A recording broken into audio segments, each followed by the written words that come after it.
Good afternoon, everyone. How are you doing on this lovely afternoon? You're so full of energy. If you're not, you will be by the end of the evening, full of energy and information. I'd like to welcome all of you to the Central Brooklyn Diabetes Task Force, Diabetes Conference, and Community Health Expo in the village of Bedford-Stuyvesant and Bushwick. That's a mouthful. This conference is called To Fight the Battle to Beat Diabetes. And what I'd like to do is I'd like to introduce to some, present to others,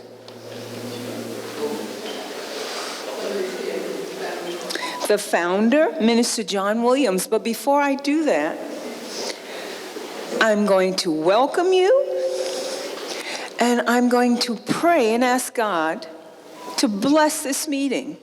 We're few in numbers, but we're mighty in the ability to get out the information of everything that we will hear today and everything that we learn today.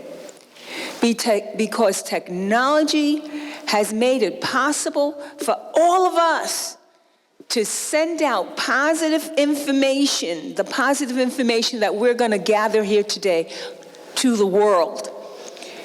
And if we start right here in the world of Bedford-Stuyvesant and Bushwick, then our jobs will be done.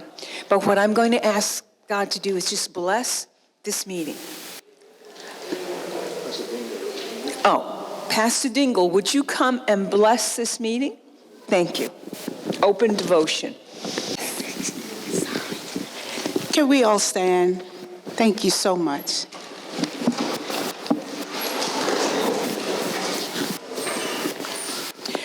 Father, we thank you for this place. We thank you because we know that you're in the midst. We thank you for this expo. We thank you, Father, for all who have come since this morning. Bless them. And now the information that we will receive, let us receive it and take it back to our homes, to our churches, to our synagogues, all over, because we need to know that preventive is the word, that we will help somebody not to be a diabetic. And so, Father, we thank you for the chairperson, we thank you for the founder, and all those who have been a part to put this together. We thank you in your precious name, Jesus, and according to your faith. Everyone say amen. Amen. But you got to shake somebody's hand. Say hi. Say hi with a smile. All right. Now I would like to introduce you to Minister John Williams. He's a minister of the gospel of urban public health, which is his specialty. And he's the founder and CEO of New Creations Community Health Empowerment Corporation. And so we are here today because John had a vision, and he felt it not robbery to do what his vision called him to do. So without further ado, would you give John a round of applause? Because you know something, it's not easy to follow a vision. When God gives you something to do, it's not always easy. It's not easy, especially when you have the vision and you've got to excite other people. You've got to get other people involved. It's not as easy as it sounds. So for that, be encouraged. Thank you very much. Thank you. Very good evening, everyone. And how in this old world are you today? Great. Getting younger, of course. Of course, she talked about our, I like to move. Is it okay if we can move away from that? Okay. So, I've developed this passion because of my mother. All right? My grandmother died from diabetes. Never knew she had it, and folk don't normally know. And then my mother developed it and She had very, very high blood pressure. Of course, she wouldn't listen to me, as a son, you know, these things, and want to do what she wants to do and eat what she wants to eat and everything. Her high blood pressure, she got blind. And after her blindness, her high blood pressure also developed more that led to an aneurysm, which put her into a coma, and she passed away. Now, my son, Joshua, developed this at the age of 11. And that was kind of really sad for me after seeing what is type 1. But then my sister, who is here, is June here? Is she, June? No? Okay. June, I would like for her to really stand with the girls. She was the first to was pre-diagnosed, which I followed, being pre-diagnosed as well. But I always worked with the philosophy that for one to return to optimum health, one has to reverse the path it took you to get where you're at to get back to where you ought to have been. Does that make sense? In other words, if you're traveling somewhere where you got lost, if you knew how you got there, you would know how to get back. And so I know that not because you are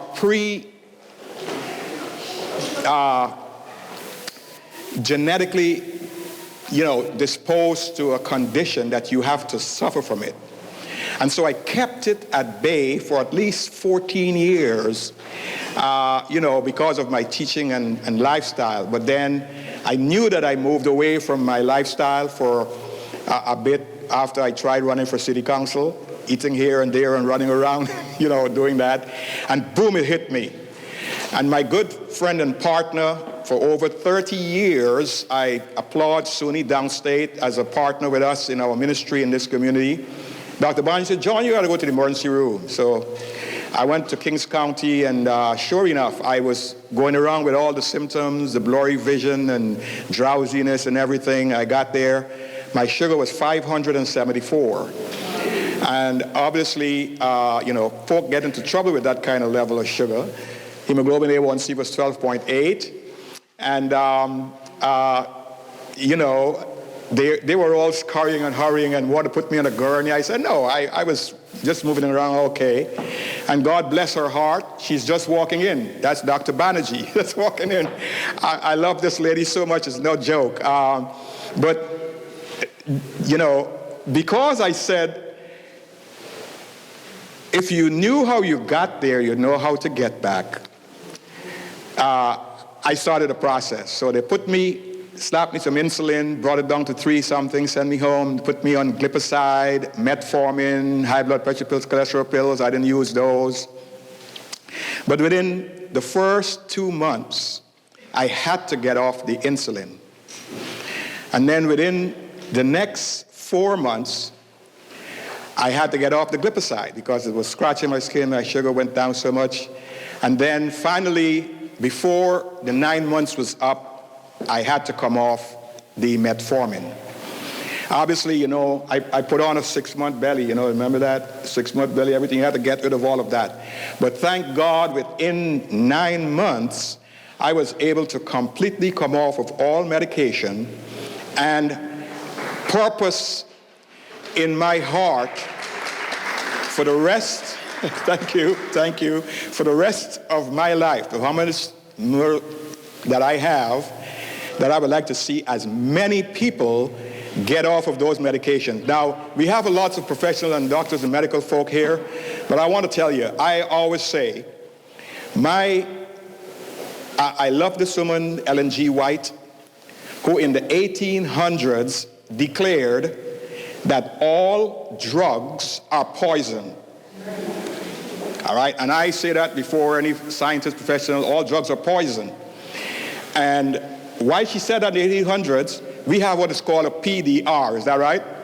A physician's desk reference that give a list of all the drugs, and every last drug has a side effect, which causes a problem that calls for another problem. And so the objective, because of that, is not to tell people that they cannot use drugs. Of course, she had fanatics in that days that said that there were no drugs, all natural. But I don't believe in that. But your lifestyle must be able to get, and I was able to get off of that. So because of this area that I live in, it's called Flatbush, we saw that Flatbush, which is predominantly the largest concentration of West Indian people anywhere in America outside of the West Indies, outside of the Caribbean, have a major problem. And I love Dr. Banji so much, he discovered a new type of diabetes that is affecting this population. And you know what they call it? The Flatbush Diabetes. Now I want you to Google that and you would see the type of diabetes that it is and how devastating it is. The scientific term is ketosis type 2 diabetes. And you will hear some more about that. I know for a fact that based on my experience and the experience of many others, that diabetes is preventable, it is manageable, and most of all, it's reversible. And so I entered into this crusade to help people to be able to do this through the formation of what we call the Flatbush Diabetes Task Force. Now, Marty Markowitz and Dr. Banji's here to say, and Betty, kicked us off with the Brooklyn Diabetes Task Force. Now, we worked on that for a while, but it never really went off, and it actually shut down, literally. So starting the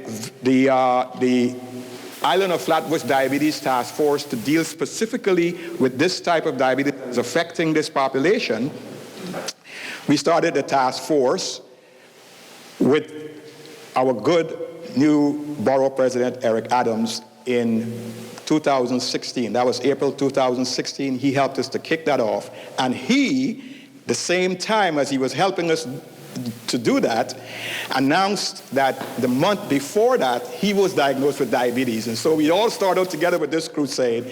But then the problem that we were having, ladies and gentlemen, and you're going to hear a lot of that today, over the experts that we have brought together to show you how we can knit this, that we cannot only focus on that area, Flatbush, it's central Brooklyn. Central Brooklyn, we have separated in a geographic way of 3 geographic areas: the island of Flatbush, the village of Bedford-Stuyvesant and Bushwick, and the town of East New York, Bronxville. Central Brooklyn. So the concept of this, not only the philosophy, but the idea was to use the most effective way in bringing about change in America. And if you know, all of the major changes that happened in America happened through churches. Will you agree? Churches. And so we know that communities respect their church leaders, great lot, and lots of things could happen in doing that. So our initiative is based on a faith-based preventive health centers initiative. And so we are our objective is to reach 100 churches in each of the areas to have them join to become members of the task force. And as members of the task force, they will be designated as centers for preventive health. The problem is, using the 3 methodologies that we use, treatment methodologies, which is using the Centers for Disease Control National Diabetes Prevention Program that has a 60% success ratio, or success in preventing pre-diabetics from becoming diabetics, 60%. Then the Stanford Diabetes Self-Management Program literally works to help people to successfully manage their diabetes. And New Creation Ministries have used the 12 Weeks to Wellness program to help with helping to reverse it. So, ladies and gentlemen, we have a system that works. And with this coalition that we have put together with our hospitals, our clinics, our government agencies, the Department of Health, You are here to see how we can literally beat diabetes. You think we can do this? Let's do it. We have our man, our brother. You want to do that? Thank you. Thank you so very much, John. You see, he has a vision, and his vision captivates him and takes him over. And that's good. That makes it contagious. I would like to introduce Jalan Deshawn. He is VP for Government Relations at Suny Downstate University, and he will be introducing our Borough President, Eric L. Adams. Just one moment. Thank you so much. I know I didn't pronounce your name just right, but thank you. No problem at all. Thank you. Borough President Eric Adams, having previously served 3 terms in New York State Senate and 22 years as a member of the New York City Police Department.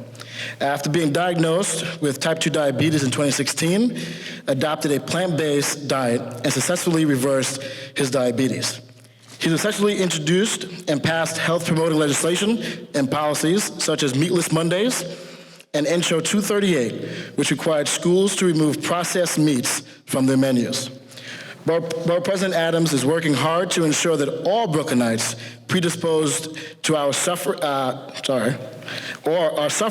from diabetes are granted the same opportunities he had to restore health through better health through lifestyle and healthy eating. I would like to present the Borough President of Brooklyn, Mr. Eric Adams. How are you, man? Good to see you. Yes, every time. Thank you so much. I never quite understand why people sit so spread out. I'm going to do like they do at one of those weddings, and they put those little things on the bottom of the chairs, and you get that little bouquet at the end. So I'm going to be extremely brief, and I meant to grab one of those fruits when I came up here because I didn't get to eat today. Back in 2016, I remember seeing Mommy inject herself with insulin. And you know how you can see something, but it doesn't register until you really see it? And she grimaced. And I recall leaving her home and saying, God, I wish I could do something for Mom. Mom has been on 9 medications, on insulin, metformin, and another drug for her diabetes. And you have to be careful what you ask for, because God will respond. He's not going to tweet you or Google you or email you, but he's going to respond. And I was out of the country when I had a pain in my stomach. I later found out, I thought it was colon cancer because I just lost a good friend to colon cancer, and it didn't move. It was just in one place. And when I returned to the city and went to the doctor, men got to drag us to the doctor. And when I got to the doctor, he did a colonoscopy and an endoscopy, and when I came out of the sedation, he says, Eric, you have an ulcer, but your real problem is your diabetes. And I said, what diabetes? 30 million Americans have diabetes, 7 million are not aware of it, 74 million of them are pre-diabetic. Real numbers. And he said, your A1C is in the high teens. I lost my sight in my left eye. I had permanent nerve damage. I felt the tingling. I thought just my hands were falling asleep, and I ignored it for about 3 or 4 months. I had high cholesterol, high blood pressure. I had the black package. All those things that are known in our community. We sweeten diabetes. We say auntie has a little sugar. And we sort of made it comfortable. And I remember when the doctor said I was diabetic, a part of me said, well, you knew it was coming. Your mom is diabetic. Your brothers and sisters are either diabetic or pre-diabetic. My sister lost her kidney to kidney damage. My other sister lost the breast through breast cancer. You know, as we got older, we thought that this was part of the natural transition to life, that you get a chronic disease and you then get the medicine that addresses the issue. And Dr. Williams was so right. But he used the term that all medicine have a side effect. All medicine has a direct effect. That's what I see it as. And I just didn't believe it. And when the doctor said, you're going to be on medicine the rest of your life, and you're likely to lose your sight, I didn't sign up for that.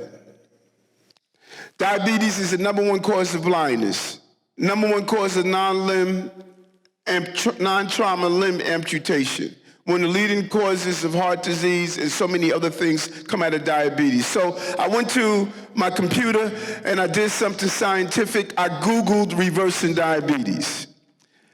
And all of this information came up. Notice I did not put in the computer living with diabetes. I put in reversing diabetes. And all of this information came up. A gentleman, a doctor in Ohio that treated Bill Clinton for his heart disease, Dr. Esselstyn, I called him and I said, I'm Eric Adams, I'm the Borough President in Brooklyn, and I am going through some serious issues around diabetes, including my vision loss. He told me to fly down to see him. I flew to Ohio early in the morning. Now, this is after going to 5 doctors in this city, some of the best doctors in this city, and they all said, Eric, your diabetes is hereditary. There's nothing you could do about it. We have to put you on insulin right away. Everyone had the same script. And when I saw Dr. Esselstyn, he told me what I needed to do, and I kept questioning him because he was talking about food, and I'm like, listen, man, I'm losing my sight. You telling me about some darn fried chicken? You know, how do I deal with this, this blindness? And he just reached the point that he stopped talking to me. It was as though he was saying, this is not a conversation. And so I returned to the city, and I went into my cupboards and my fridge, and I had no healthy food at all. Everything in my cupboards was processed. Everything in my fridge was processed. And as I started to read this stuff, I was realizing that I was receiving no nutrition at all. Everything I was eating was void of nutrition. I was so caught up in caloric consumption and not the nutritional value of my food that I was actually feeding my disease. And so I decided, listen, clean out the cupboard, threw it all in the garbage, and started fresh. And started eating a whole food, plant-based diet. And let me tell you, those first weeks, my food was nasty. I did not know how to cook. I was just throwing stuff together, and I said, you know what, Eric? Let's go get a cookbook on whole food, plant-based. Let's Google recipes. Let's start experimenting with spices. Let's start learning about spices. 3 weeks into my initiative, my vision came back. 3 months, the nerve damage went away. My A1C went from a high teens down to a 5.7. My cholesterol normalized. My PSA went to a 1.1. I just lost my dad back then to prostate cancer. My blood pressure normalized. Everything normalized. My body went through a complete change. I dropped 35 pounds. I tell everybody right now, listen, I don't have a six-pack. I have a case. My body is tight now.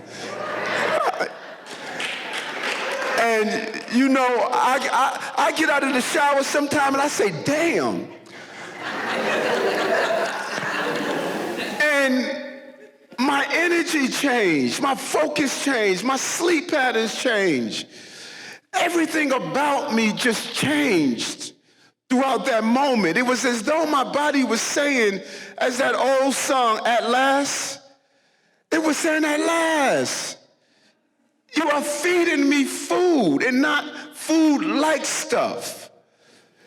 And so Mom watched me. She called me. She says, baby, I'm reading about what you're doing. I want to try this. And I said, Mommy, you have a Southern diet. You are used to eating that food. You have to be real about this. She said, baby, I want to try. 2 months after going whole food, plant-based, Mom called me in tears, said, baby, they took me off insulin. 80 years old. 80 years old.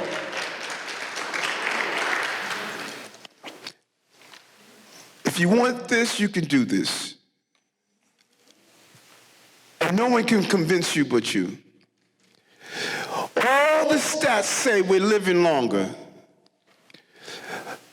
But what is the purpose of living longer if you're doing 3 hours a day, three days a week, 3 hours a day on kidney dialysis? What is the purpose of living to be 90 if you can't identify your grandchildren because of Alzheimer's and dementia that all the studies are showing is connected to the food that we're eating? What is the purpose of living longer when you can't walk, when you're dealing with gout and arthritis and you are taking pills every day and you are constantly going to and from and they're removing body parts because of the food-related diseases that we're getting? That's not living, that's surviving so that the pharmaceutical companies can continue to make money off of us. The drug dealers don't stand on Utica Avenue selling crack. They're the pharmaceutical companies that have our parents hooked on drugs throughout their entire lifetime. That's the problem that people don't want to really deal with and acknowledge. And I joined Pastor Williams. Don't run around and say, Eric told me to stop taking my drugs. Because if you're going to do the things that cause the conditions in the first place, then you're going to need the drugs to hide your symptoms. But the drugs are not curing you. They are covering up the symptoms of your diseases, and it will manifest themselves in another place. And if that's the decision people want, then cool. I'm not in that. I'm not trying to tell people what to eat and how to live. I'm sharing the information that I shared with my mother and I shared with my families as they start to make the transition to take control of their health. That's what my conversation is about throughout this entire city and country. So what did we do? We understand the power of food. Let me tell you something. Food is like crack. You take a person hooked on crack cocaine, put them in one room, and take a person that's hooked on jerk this, fry that, smother this in another room. You take it away from them, and you take the crack away from the other person. I challenge you to tell me who's the crackhead and who's the food head. I went through withdrawals that first week. I was dreaming about chicken and dreaming about smothered pork chops and dreaming about all of this stuff. Until I came through the other side. And so we have a program at Bellevue Hospital. 173 people are signed up in the program. They're reversing their diseases, getting off their medications. 600 people are on the waiting list to get in the program. Every hospital in H&H and part of the private hospitals should have a lifestyle medicine clinic in their hospital to allow people the options of reversing their diseases. Every hospital should have it. Every hospital should have a behavioral scientist because there's a reason that if you know you are diabetic and you walk into your doctor's office drinking a Coca-Cola and eating a Dunkin' Donuts when you know it's killing you, but you're doing it anyway, then you're not eating the food because you're hungry. You're eating the food because you're self-medicating yourself because of some other issues in your life. And if you don't have someone to help you point out those issues, you're going to continue to self-medicate yourself with food because food is more than what we consume. Food is how we identify ourselves. When I used to lose a baseball game, my dad used to take me and soothe me by giving me barbecue this and barbecue that, and I begin to identify whenever I'm in pain, this is what I should eat.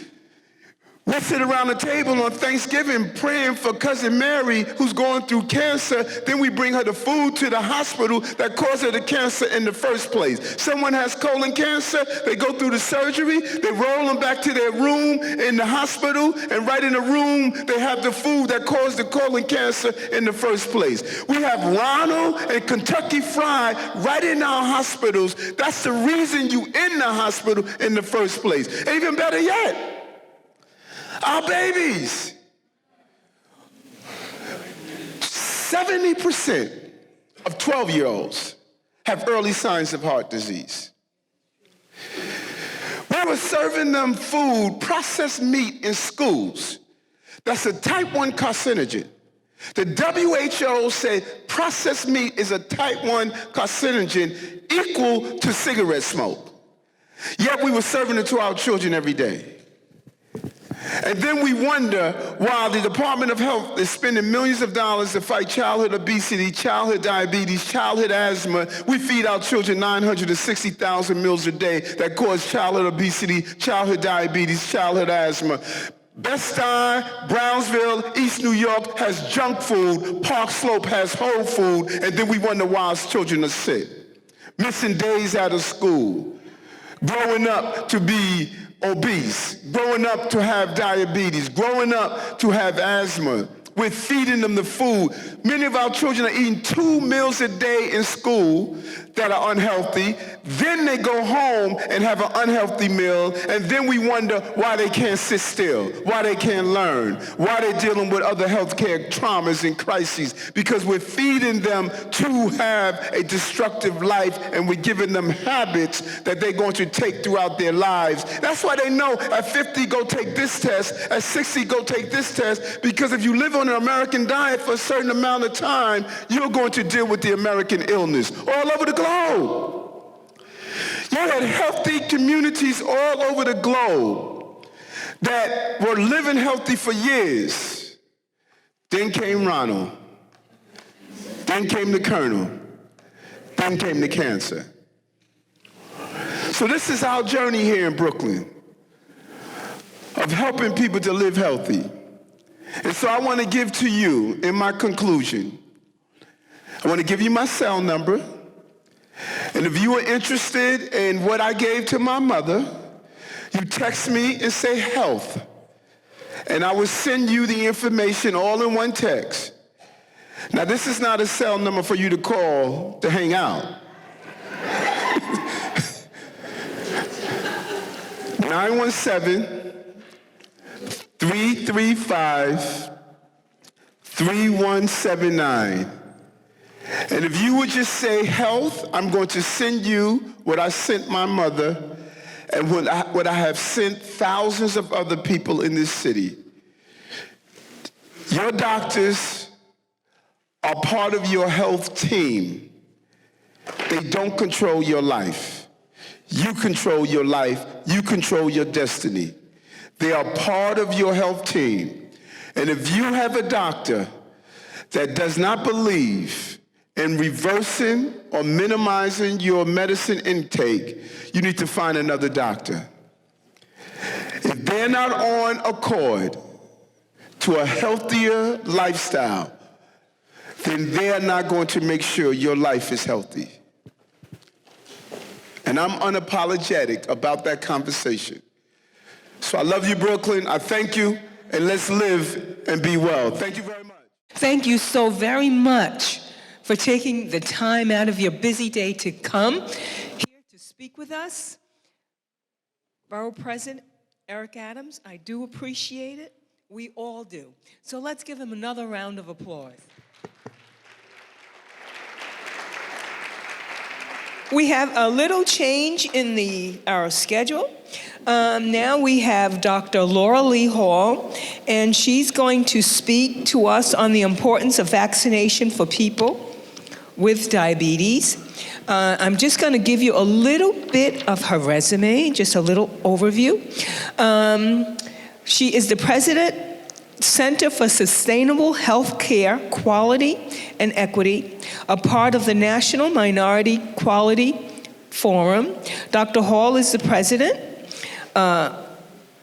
of the Center for Sustainable Healthcare Quality and Equity, a part of the National Minority Quality Forum.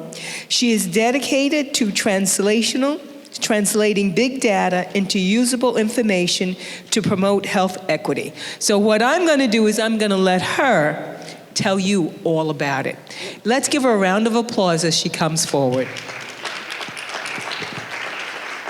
I'm going to leave it here. I guess I'm a glutton for punishment following these two gentlemen.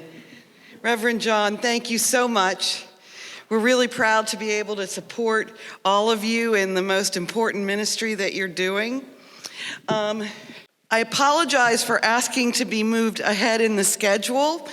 My husband, the Reverend John Price, and I need to get on a train back to DC for him to do his morning church business. So forgive us for leaving a little early today. I think my most important message is to thank all of you involved in the churches in your community and promoting health and well-being. I mean, to someone's ears like mine, this message of don't take your medicine, it's shocking, right? It's a shocking thing to hear. But really, this message of people taking care of their own health is so understated. And you have a big voice to help people in your communities take those hard steps to earning and nurturing their health. Thank you so much, and I thank you for the privilege of talking here today. So I work for, actually, Dr. Gary Puckrin, founder and CEO of an organization called the National Minority Quality Forum. It was founded in 1998, and it's really the nation's, I'd say, biggest and most important advocacy organization for minority health. And he's been collecting data and translating that data into maps and advocacy and education for 20 years. He asked me to join him a few years ago in starting SHC, a new center within NMQF, to really put a sharper focus on reaching out to the communities and taking that data and training community clinicians, community leaders like yourself, so that you can own the health of your community. These are just some pictures to show NMQF is deeply involved in advocacy. Just last year, Vice President Biden spoke at our annual event. I wish every one of you, I'm going to show you my email, would email me and we could get you invited to this forum. It's a national meeting of leaders like yourself. So you get to learn things, you get to connect to folks.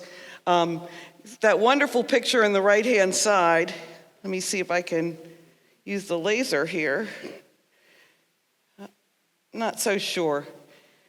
That's our 40 under 40. So every year we honor 40 under 40 people of color who are becoming leaders in our community around the country. I wanted to show you this. One area we work on that I'm not going to talk about is cancer. And we heard some discussion about cancer already.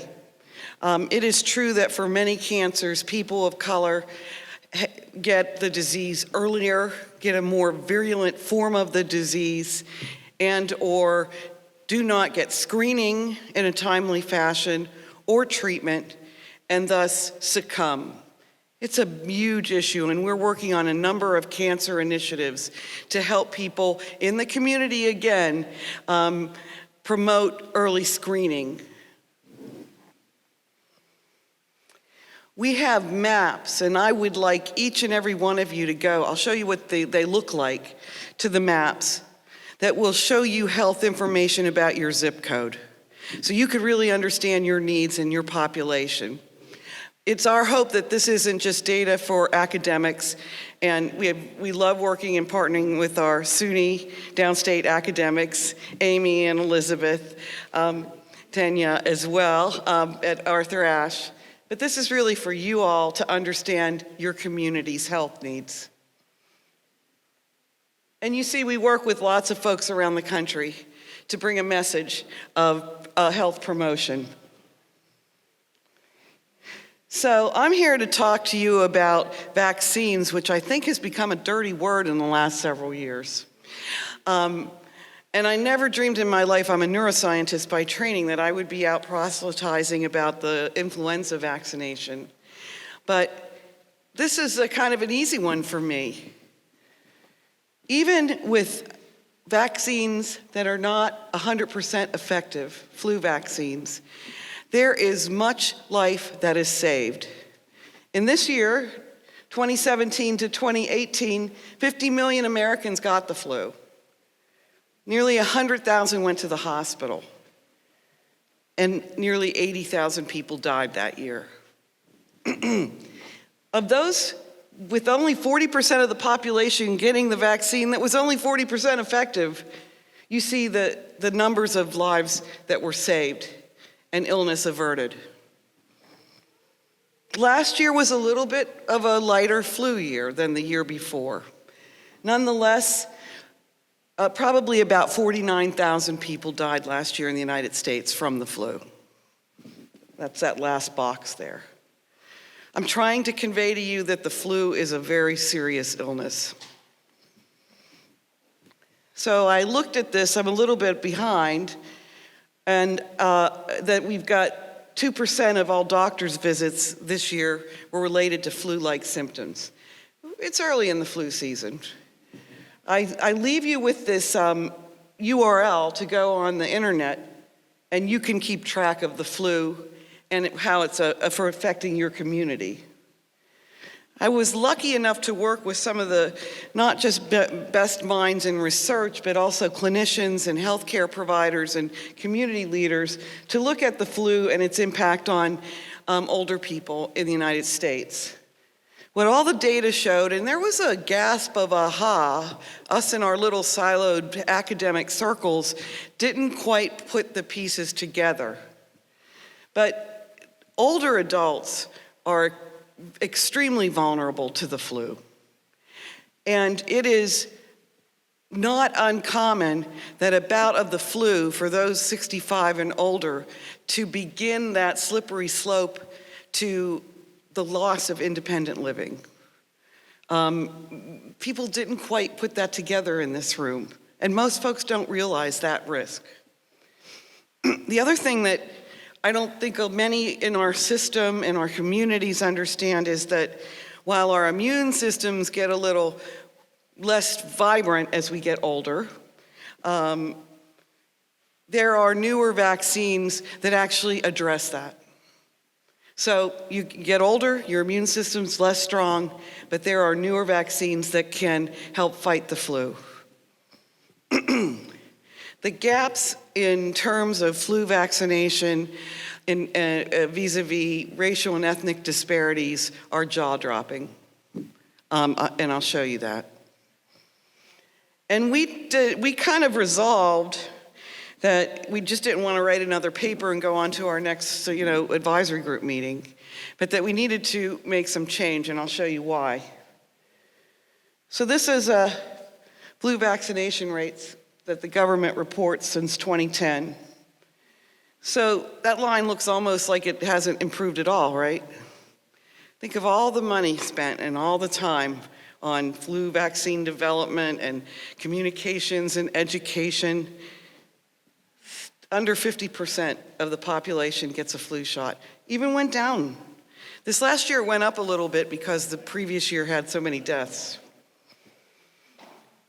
Even our most wise older adults over 65 are not wowing us with the rate of flu vaccination. Only 60%. This is from survey data from the federal government. Not improving. I mean, this is kind of urgent. We should stop spending the money if this is the result we're getting. So here's the federal government's estimation of disparities. And I'm sorry I'm not making this, oh, here we go, just in time. So it's a little bit complicated, but you see they estimate that whites have a 40% influenza vaccination rate. You see blacks, it's 8 percentage points less. That's a big difference in these kinds of data. Hispanic, even less. Asian Americans, or living in America, are really similar to white population. These are big disparities, almost unseen at this level in other disease categories. I kind of get angry. This is our data. This is Medicare fee-for-service. Okay, so no one should even have to spend a penny to get a flu shot in Medicare fee-for-service. And here you see, for the white population, about 50% of the 65-year-old plus in Medicare fee-for-service had a flu shot. Look at the black population, 32%. That's whopping. Look at the Hispanic population. I guess the novel thing in this study that we've reported is that HD stands for high dose. It's one of the vaccines that has been shown to be more effective in older adults. And while whites are more likely to get it than the standard vaccine, if you are non-white, you are much less likely to get the high dose. So some big disparities in terms of vaccination. Here's one of our maps that really shows you the distribution of vaccination rates across the country, with the bright red being the zip codes that it's highest. And I think you immediately see there's broad regional variation. Here's the black population. So we all know that most blacks live in about, I think it's 3,000 zip codes. What I probably didn't point out for you all is that while in whites, the highest rates is like 75%, in blacks, it's 25%. So this looks red, but it's not red. This is all yellow. Here you guys are. Not a good number compared to the nation.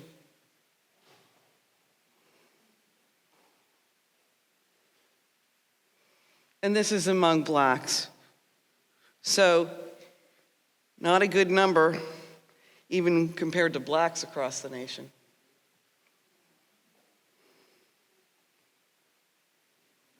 So I've suggested to you that flu is actually more dangerous to people over 65. 95% of the deaths are from flu or in people above 65.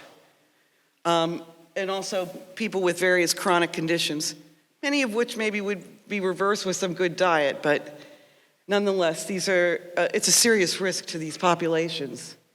And I just wanted to show you a little bit of impact, because this is another thing we found was not well known, even among the medical community, that after you get a flu, and so each of these kind of infographics represents a published piece of research, that if people who got the flu were shown to have a 6 to 10 times higher rate of heart attacks shortly thereafter, and an 8 times higher rate of stroke. The flu is a serious business, especially if you're older. So this is kind of the preventive effect of various approaches for heart disease. And you see, you stop smoking, that's a really good thing to do. Take your statins or your high blood pressure medicine, that's a good thing to do to avoid a heart attack. But look, get a flu vaccine, it's in the ballpark in preventing a heart attack. So this is a study that estimated the benefits of a flu shot among people with diabetes, kind of the reduction that you see in these various outcomes: stroke, death, heart failure, heart attack, pneumonia. Like, who knew? I do a lot of work around the country with practices serving communities like yours. I'm in fact working up in Queens doing a big program. And the important thing I'm learning from that work is not only that the doctors are important, they have to make this a priority and have their staff promote getting a flu shot, but it's actually the medical assistants and nurses and LPNs in those practices who are a voice that's trusted by the patient, that can really put forward how important getting a flu shot is, what an easy dose of prevention a flu shot is. And I would simply say to you that you are an extension of that your voice, literature you hand out, education you provide to people in your community can help folks understand that The flu shot is not going to give you the flu. The flu shot doesn't work. I've never had the flu, so I don't need the flu shot.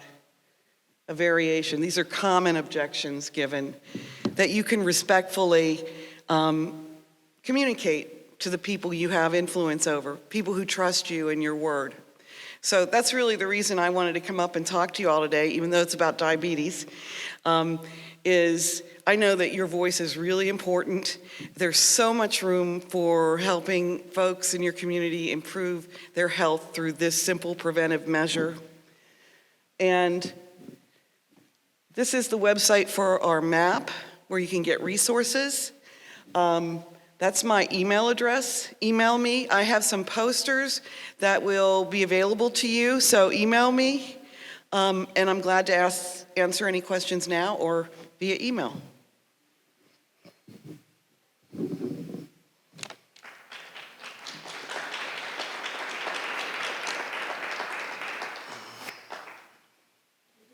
I should say how many people got their flu shot.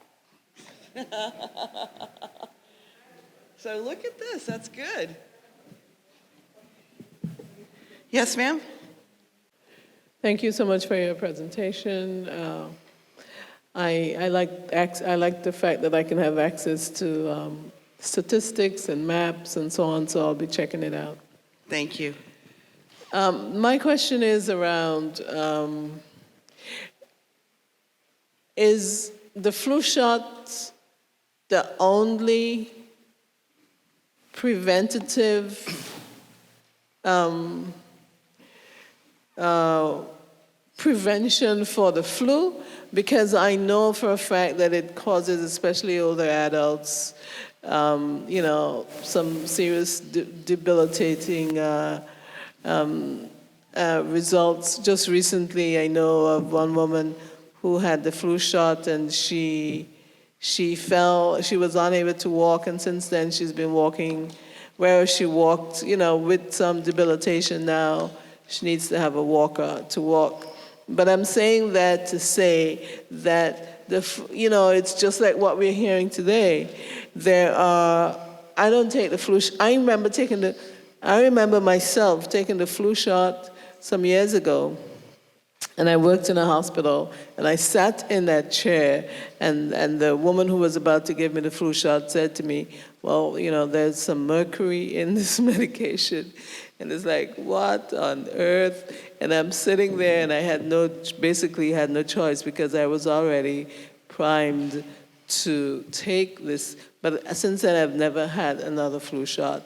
But what I'm saying is, diet is also something. What I do is that I take vitamin C supplements, and I take, I just eat a lot of, I eat a lot of fruits and vegetables.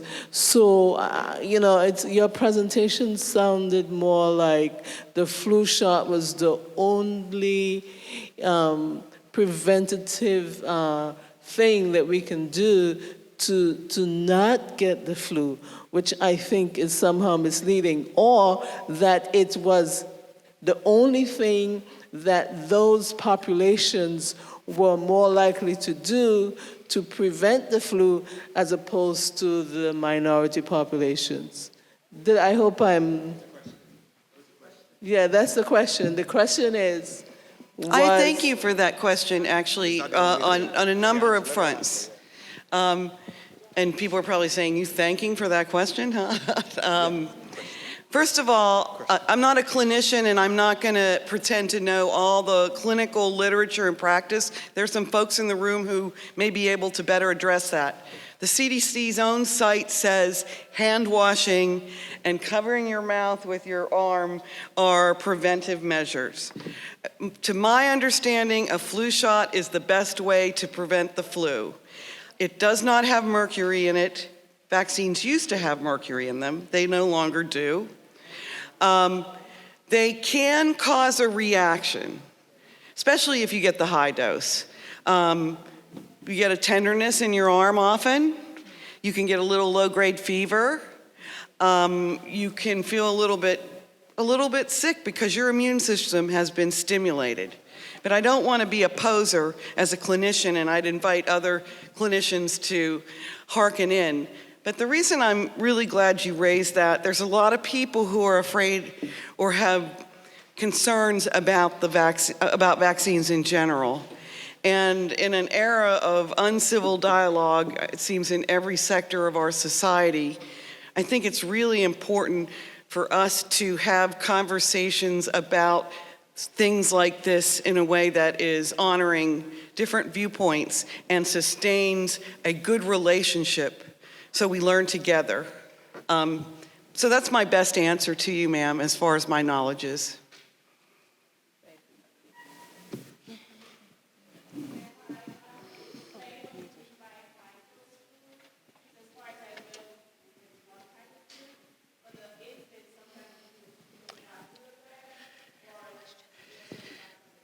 So the high-dose flu vaccine is a particular type of vaccine that I can't give you the biochemical background for it. There are several different kinds of flu vaccines.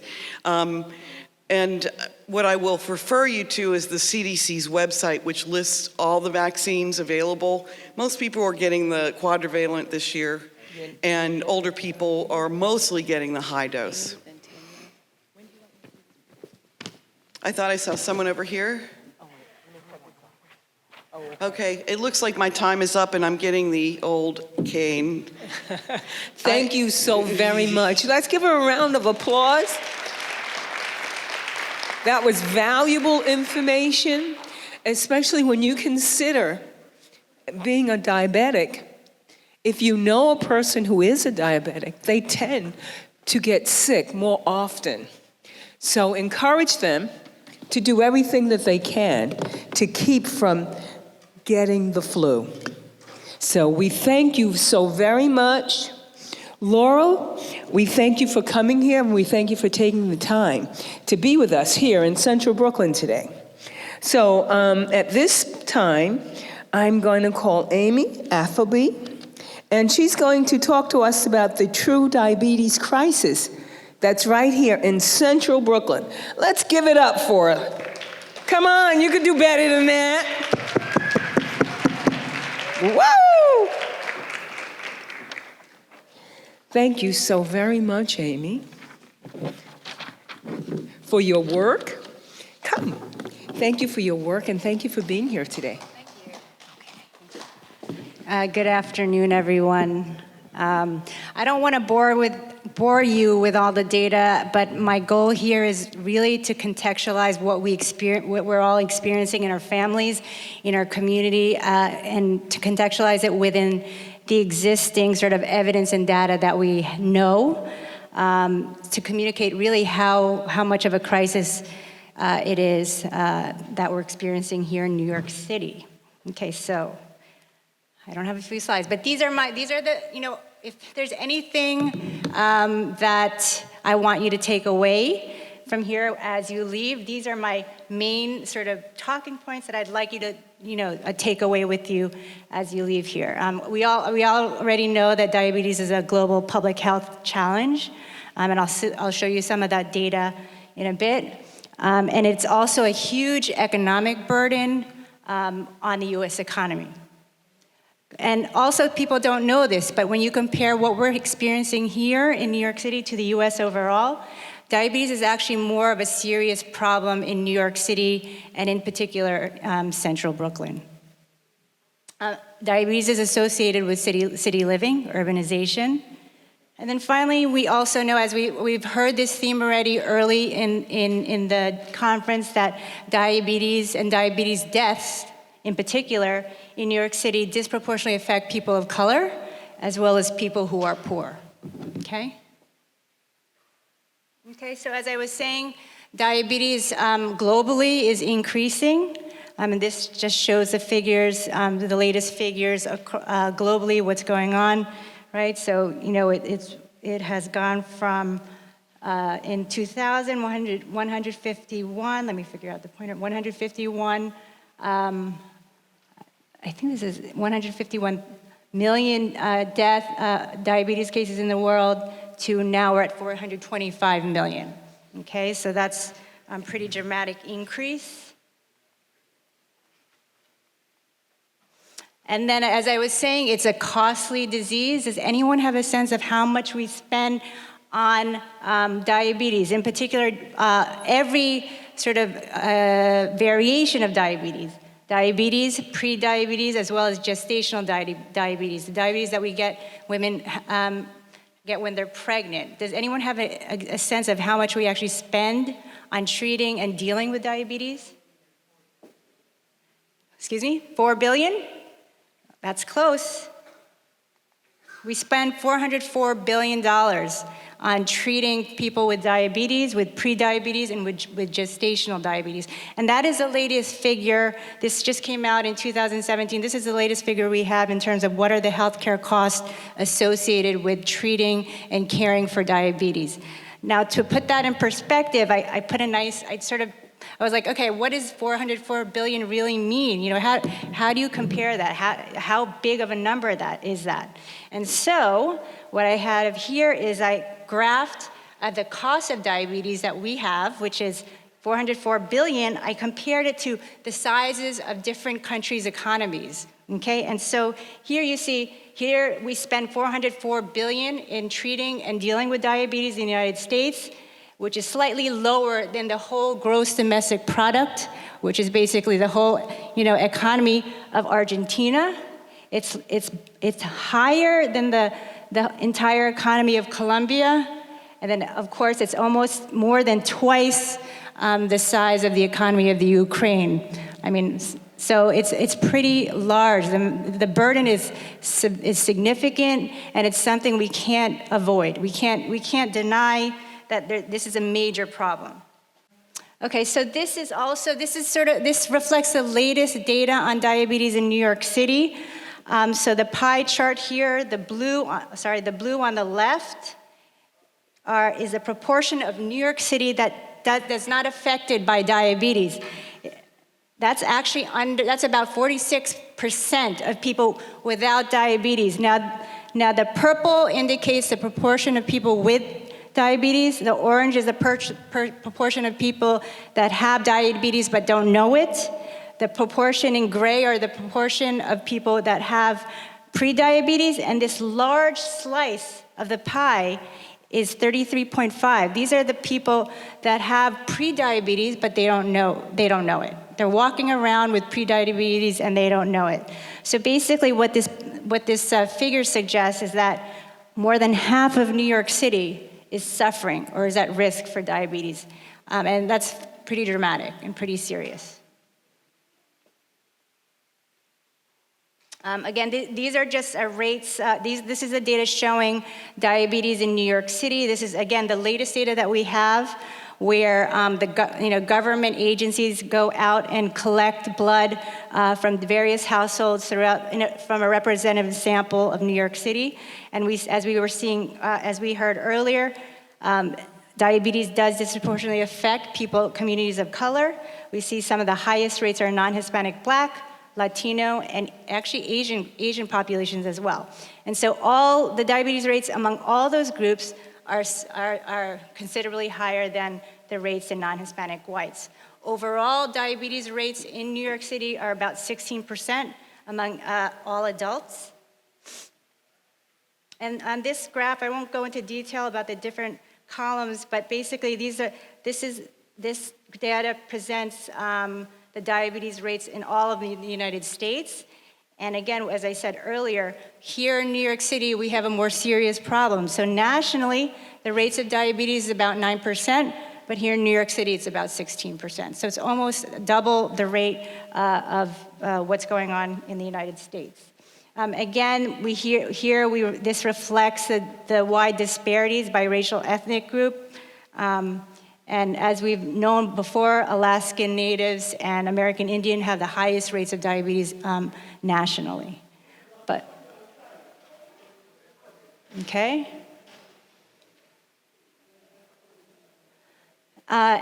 And then we also know, so the patterns that we see here in New York in relation to what's happening nationally is happening globally. So we know that diabetes is a disease of urbanization, of living in cities.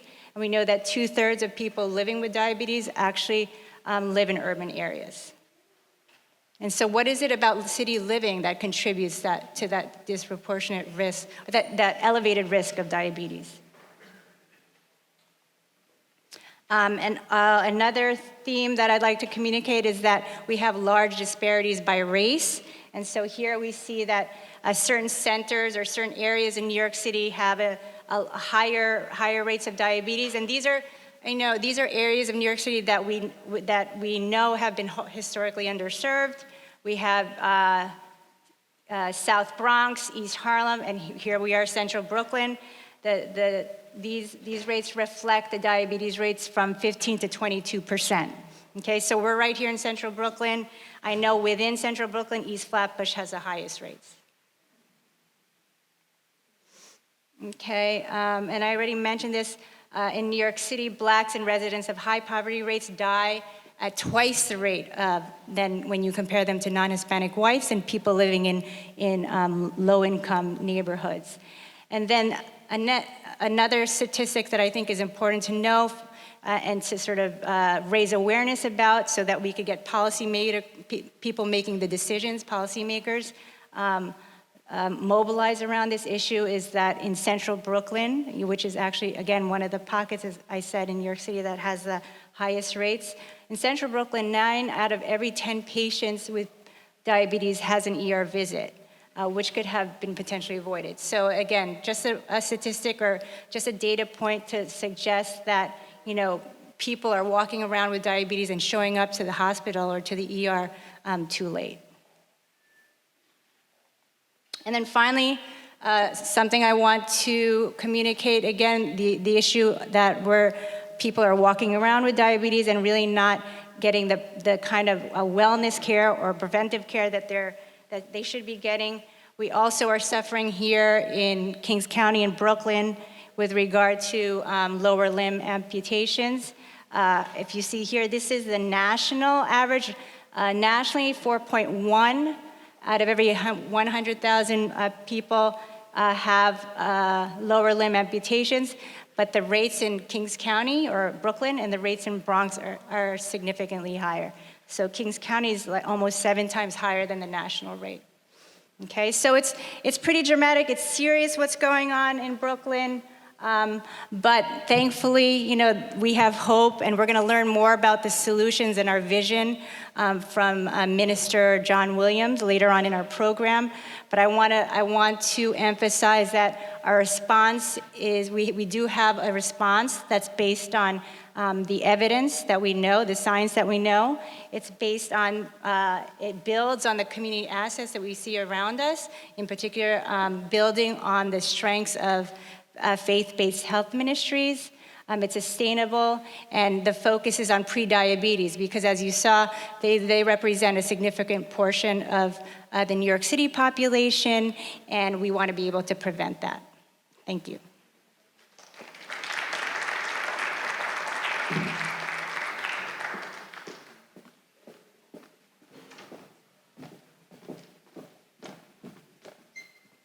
Thank you so very much, Amy. That was so informative. We've got so much information out of that. One thing that information will do, it will help you get prepared. So one of the things we've heard so much about the fact that people are getting diabetes so very much in our communities. So one of the takeaways is tell people to get themselves checked and do whatever they have to do to stay healthy, because diabetes has a lot of problems associated with that condition, including amputation and the loss of limbs. So at this time, I'd like Dr. Tanya Blackwell. She's Director of Community Engagement at Arthur Ashe Institute for Urban Health. She's going to come and talk to us about the role of social determinants and stress in regards to diabetes. So give her a hand as she comes forward. Thank you so much. Thank you. The pointer is here. So I just have like one question. Like, why are our communities sick? We're hearing a lot about the flu, we're hearing a lot about diabetes, we see the statistics of high rates of diabetes in Brooklyn, but my one question and main question is, why are our communities sick? And so I'm gonna spend just a brief minute talking about the social determinants of health. When we hear from the physicians and the clinicians, we hear maybe some of the medical determinants of health, and here particularly with diabetes, sure, high sugar, high A1C, uncontrolled insulin, but I want to talk about some of the social determinants of health. And so the Center for Disease Control and Prevention coins the social determinants of health, those social things in your social environment, things in your living environment, the conditions in the places where you live, where you work, where you learn, where you play, where you worship. All of these things have an impact on your health, and they actually have a more direct impact on your health than medical treatment. We also know, and this is from the CDC, we also know that differences in health are striking in communities with poor social determinants of health, such as unstable housing, low income, unsafe neighborhoods, or substandard education. Dr. Afabo just mentioned that diabetes is associated with city living, and she showed some information about central Brooklyn having high rates of diabetes. But when you look at New York City Department of Health data, you'll see that Central Brooklyn have high rates of everything. Diabetes, cancer, HIV, AIDS, you name it. Central Brooklyn is high in all of those health outcomes. I shared with Borough President Adams some years ago about my father. He lives in North Carolina. He manages his diabetes well, and he shared a story with me that when he was first being diagnosed with diabetes, his doctor leisurely said, oh, well, you know, black kidneys don't last. I'm like, what? Black kidneys don't last? Well, why black kidneys don't last? And what's the difference between black kidneys and white kidneys? I mean, and they're even the same color. What's the difference in the black kidney and the white kidney? But there are conditions in which people live and work and play that some populations deal with more than others, and those are the things that impact our health much more negatively. So this little chart here, let me see if I could point. We're gonna go around, and so it says 80% of individuals' health is determined by behaviors and the social and environmental conditions in which they live, work, and play. And so we see here on this chart, factors that impact health and well-being, 20% of that comes from your clinical care or going to a doctor. 10% of that is attributed to your physical environment, what's around you. 40% of that, and so here, physical environment, like your neighborhood, safety, isolation is even a social determinant of health, social isolation. Sometimes we have elders or just folks who are less connected than others. Everyone may not have a church home, or everyone may not be involved in some social group where they're connected. And even that social isolation have negative impacts on one's mental health, their well-being, and their levels of stress. 40% being your social and economic factors, your income, your job. One of the things we study and we see in public health is one of the main things we look at is, okay, well, what's an individual's income and their social economic status? And your income and your social economic status alone directly impacts your health. Your education level. Things like transportation.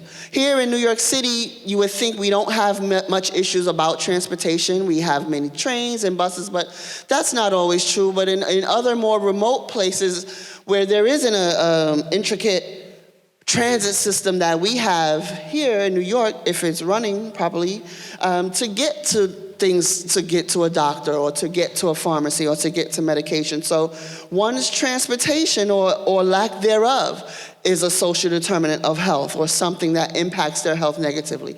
Housing is a huge one. Do you live in housing where your indoor environment is toxic and there's mold and there's pests and there are other things that can impact your respiratory health? Or are there aspects of your housing like availability or homelessness or affordability that causing stress levels that then directly or indirectly impacts your health? Again, language, literacy. If I, from a non-English speaking country, and English is not my first language, or my doctor, English isn't his first language, there's a gap in my ability to communicate with him. And so language and literacy impacts your health. Your access to health care. Again, hunger. All of these things, believe it or not, have a higher impact on health than whether you see a doctor or not. I'm sorry that this looks a little bit blurry, but this just breaks it down. Again, what I just said, whereas 10% of the things that impact your health are coming through your environment, 20% of that, the medical and your medical care may address 20% of the total impact of your health. But again, health behaviors. We heard a lot about plant-based diets and how we're programmed to eat poorly, or culturally we're programmed to eat a certain way. That's an impact on your health again, and then 40% your social and economic factors. However, with 20% of medical services impacting your health, it's getting all of the investment when it comes to investing in health and in healthcare. Direct medical care services, 95%. So the investment in health. I heard somewhere in some countries, doctors are now prescribing fruit and vegetables as a prescription for diet to deal with certain chronic disease. But that's not happening here. We're attributing a lot of our financial dollars to just the medical care and not behavioral or those social and economic factors, as we should. So again, this is just another breakdown of those social determinants. Again, income stability, your employment, your ability to even go to see a doctor. There's times where we would forego seeing a doctor because I don't really have the $30 or the $50 to spare in a copayment today. Or God forbid my prescription is such that it's outside of my budget for this week, right? Or the neighborhood or physical environment. I mentioned housing and transportation, safety, parks, playgrounds. If my neighborhood is not safe, I'm not going outside to walk and exercise or go to a park or take my children outside. Education, literacy, language, childhood education. If the education system is not what it should be, then yeah, I'm not going to reach a level of education or health literacy to help me improve my health. Food and hunger, we're learning a lot about plant-based diets. And so having access to healthy food. Borough President, he always talks about Park Slope having whole foods, but Brownsville having junk food. I'm from Brownsville. My friends and my family and my network and my community, my church family are there now. And so having a whole food or a fresh food market, or the lack thereof, is impacting. Or a swamp, a food swamp, a neighborhood where every 30 feet there's a toxic fast food establishment. And so we don't see that, we see much more of that in central Brooklyn neighborhoods than we do in others. Again, and then those social systems and your social networks and your connections and how connected are you, or the healthcare system, how culturally competent are the physicians that we see, and my ability to have a conversation with them, or his ability to reach me to provide me some education about diabetes management or care. And so this, I'm going to skip through that because it's just another picture of the same thing, different types of social determinants of health, childhood experiences, adverse childhood experiences, and trauma that just cause a cascading effect of so many other things. Again, housing, education, social support, some of the things that I just said. So of all the social determinants of health there are, and there are many, and this presentation today is not the time or the space for it, but there's another one of racism as a social determinant of health. But all of the social determinants can be pretty much categorized into three main categories, and one of them being income inequality. If this map of the US depicted how the wealth of the country was divided, you would see the 90% of us, you know, this is, we just, you know, occupy this portion of the United States. But the wealthy 1% is occupying a large chunk of the land, where the lower 9% would own this much of the land. So if the land was divided into wealth, that's just a depiction of how unequal income is divided in this country.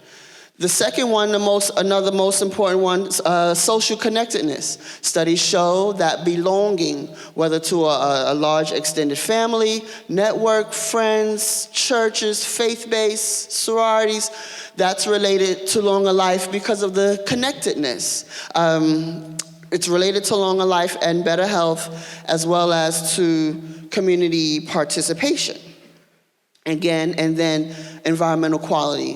While clean air and clean water and healthy soil are all necessary for good health, location also has a lot to do with whether people receive services or not, or if they are exposed to toxic chemicals or not, or if they're exposed to toxic food or not, or if they're exposed to toxic water or not.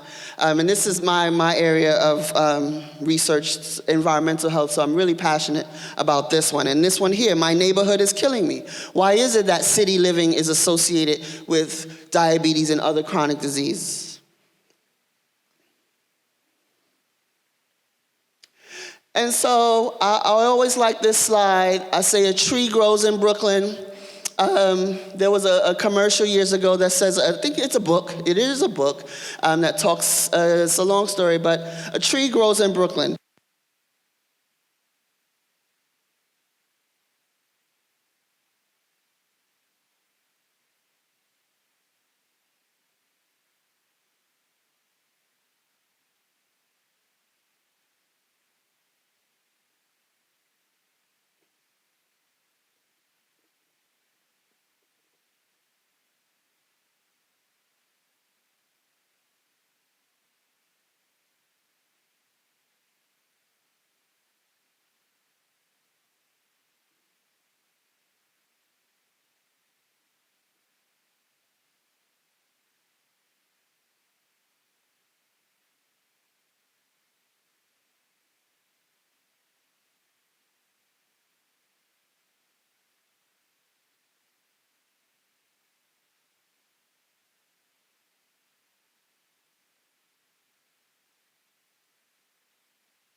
I learned a new word, food swamps. I never heard of that before.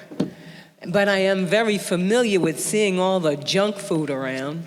So I thank you so very much. That presentation was very informative. And it also reminds us of the importance of staying connected and connecting with people, even, especially when you don't see people in church, you don't see them in service, you don't see them at the corner store. Reach out, because it's so important to stay connected. It's so vital to our health. So now what I'm going to do is ask Dr. Elizabeth Helsner. She's going to come forward. She's the Associate Professor of Epidemiology at Suny Downstate School of Public Health, and she's going to read for us. She's going to give us a proclamation from the mayor Oh, proclamation from the Borough President. I stand corrected. So let's give her a round.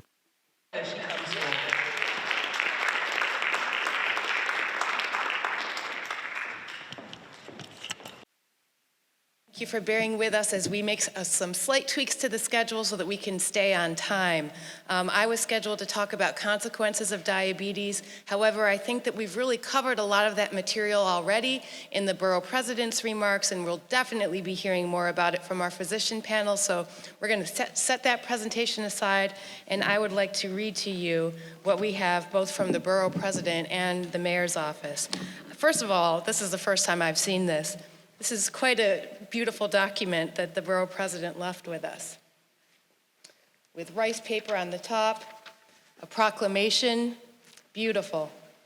So it says here, whereas it is a time-honored Brooklyn tradition to recognize those individuals and organizations that demonstrate an outstanding commitment to promoting excellence and providing outstanding services and support to local residents and those in need of health care, it is therefore fitting that we join in acknowledgement of their special events and occasions, and whereas all of Brooklyn joins today with the medical professionals, staff, and supporters of New Creation Community Health Empowerment, Inc., to honor and recognize this organization for the outstanding contributions it has made in our communities.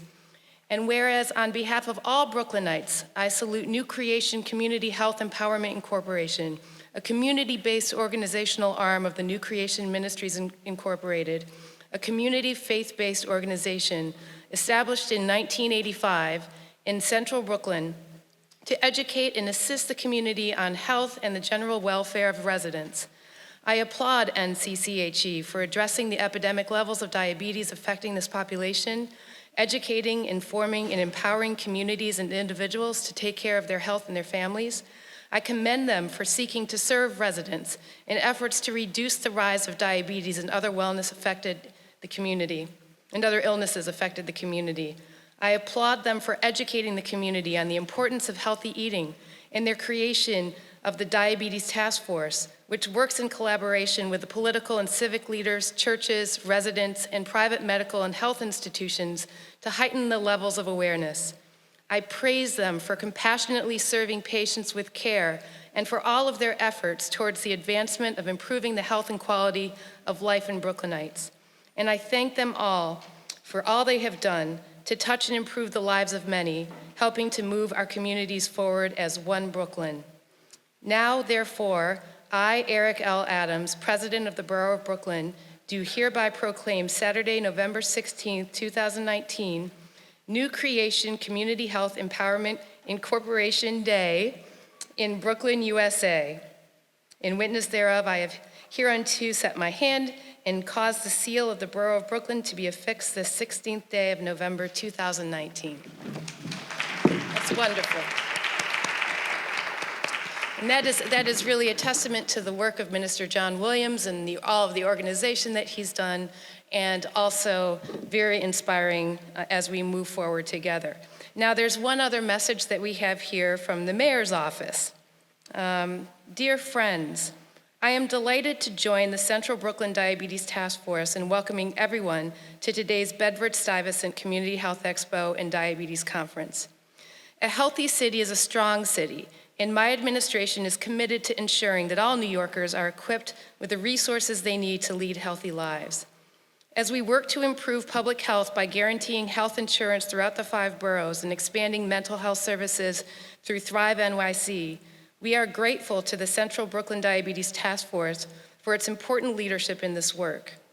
By uniting hundreds of faith leaders, healthcare providers, community leaders, and other task force partners, today's expo and conference provide a wonderful platform for diverse stakeholders to network, review evidence-based approaches to diabetes treatment, and discuss further opportunities for collaboration in an effort to reduce diabetes in Brooklyn. I applaud all those who have made this event possible and look forward to everything the task force will accomplish in the years ahead. Together, we will forge a brighter, more equitable, and healthier future for all people. On behalf of the City of New York, please accept my best wishes for a productive event and continued success. Sincerely, Bill de Blasio. So, that's wonderful. Thank you all for being here. We're going to be working on this together. And so I'm going to pass it back over to our MC. Thank you.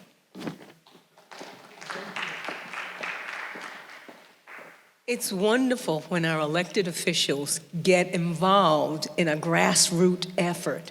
That is wonderful, and they are to be applauded, and we have to think in terms of election, so keep that in mind. Now, at this point, I'm going to be asking Dr. Diego Poinman to come forward, and he's the Chief Medical Officer at Somos Community Care Center, and he's going to be talking to us about nutritional and lifestyle approaches to prevent, manage, and reverse. What word did I say? Reverse. Let's say it again. Reverse. Reverse diabetes. So let's give him a round of applause as he comes. Thank you. Thank you. Good afternoon. So I'm a primary care physician, a family physician, a community physician in Harlem. And I'm part of a network of about close to 3,000 doctors, most of them primary care physicians, in the 4 boroughs, including in Brooklyn. And we are from Somos, an organization, from Somos Community Care. And we serve about 1 million Medicaid patients. About 2 years ago, and I would say out of my frustration with that script that I was telling patients like Eric Adams mentioned, I was giving the same script to patients. But I would realize that year after year, the patients would come exactly with the same complaints and exactly at the same point. The most I could do was to discuss insulin, and that was about it. A patient would say, I'm not sure, so come in 6 months, 3 months. They would continue to discuss insulin. And then at the moment that we have, or at the time that we have so many new medications to treat diabetes, unfortunately, I don't know if you know, but in medical school, we are not taught, the nutrition that we are taught is about biochemistry, it's about, again, most biochemistry, but we are not taught to talk to people about nutrition, to ask people what do they eat. And so we're not trained to that, so we don't ask. So I got with a team at Somos, and we started to do some changes. Let me tell you what we did. So I started doing some research. So what's the best diet for people with diabetes and many other chronic diseases?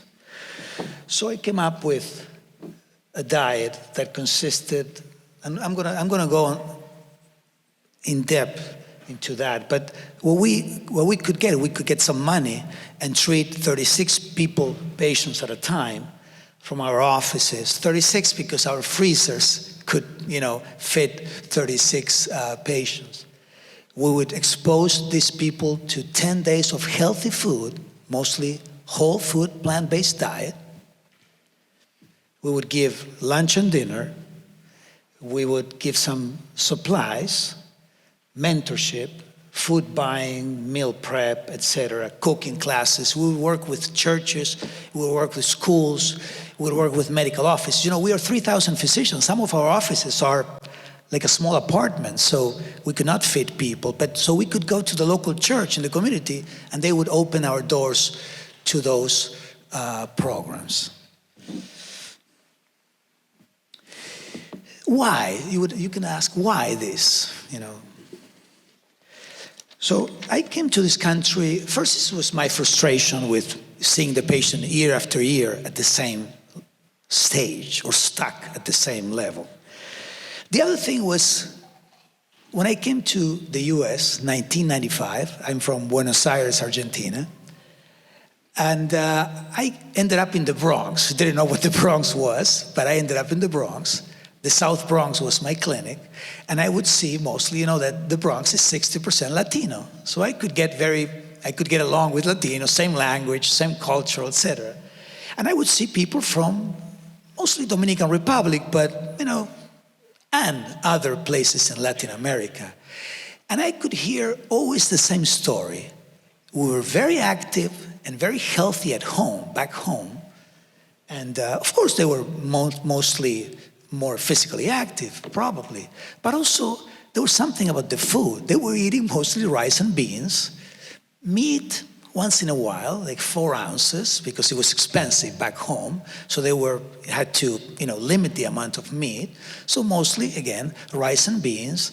A birthday could include a cake, but it wasn't a birthday every day. So the exposure, the environment was different. And they would come to the US, and again, I was hearing the same thing over and over.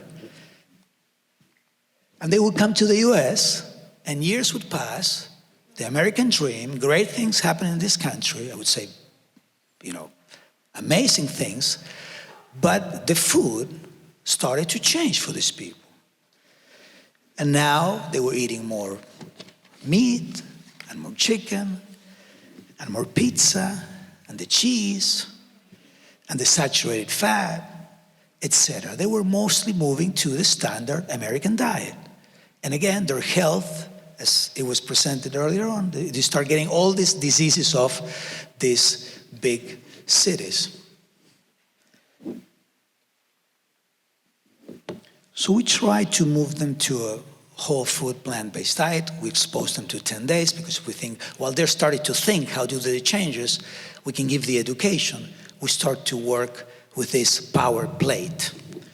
And the power plate, as you see, includes 4 groups, mostly. Includes fruits, vegetables. Everyone understands what a fruit and a vegetable is. Including vegetables, starchy vegetables, because that's the other thing. People think that vegetables include green leaf vegetables. But no, we include starchy vegetables. Grains, most of my patients have no clue what a grain is. They can name maybe rice, and that's it. So we try to expose them to other grains, like oats, buckwheat, couscous, farro, and there's a list, the list goes on and on. So we try to explore new grains. And legumes, usually again, rice and beans is the food. So legumes, people understand what lentils is, etc. And then we add basically nuts and seeds. That's basically the diet, no magic. This is the diet, a very normal diet, which I think is the best diet, again, doing some research, that what people should eat. Let me show you this graph, which shows the standard American diet on the left, mostly 50% carbs. But again, that's a problem. People get, and I'll tell you later, but usually people get so afraid about carbohydrates because that's what the carbohydrates of the standard American diet means, which is simple carbs. It's refined carbs, which we're taking all the nutrients, all the water, all the fiber. That's the carbs that we're consuming. And then animal protein, 15%. And then saturated fat, the cheese, the meat, the chicken, at the 35%. So we change them again for 10 days to a diet consistent mostly of 80% carbs. Yes, 80% carbs, but these are carbs. Again, it's the same word, but there's a different food. These are complex carbs, the grains, the legumes, the fruits and vegetables are mostly carbs. So 80-90% carbs we give them, 10% protein, including those, the first question that I get, doctor, where am I going to get the protein from? So all those foods have plenty of protein and the fat. That's what a plant-based diet consists of. So 10 days of this.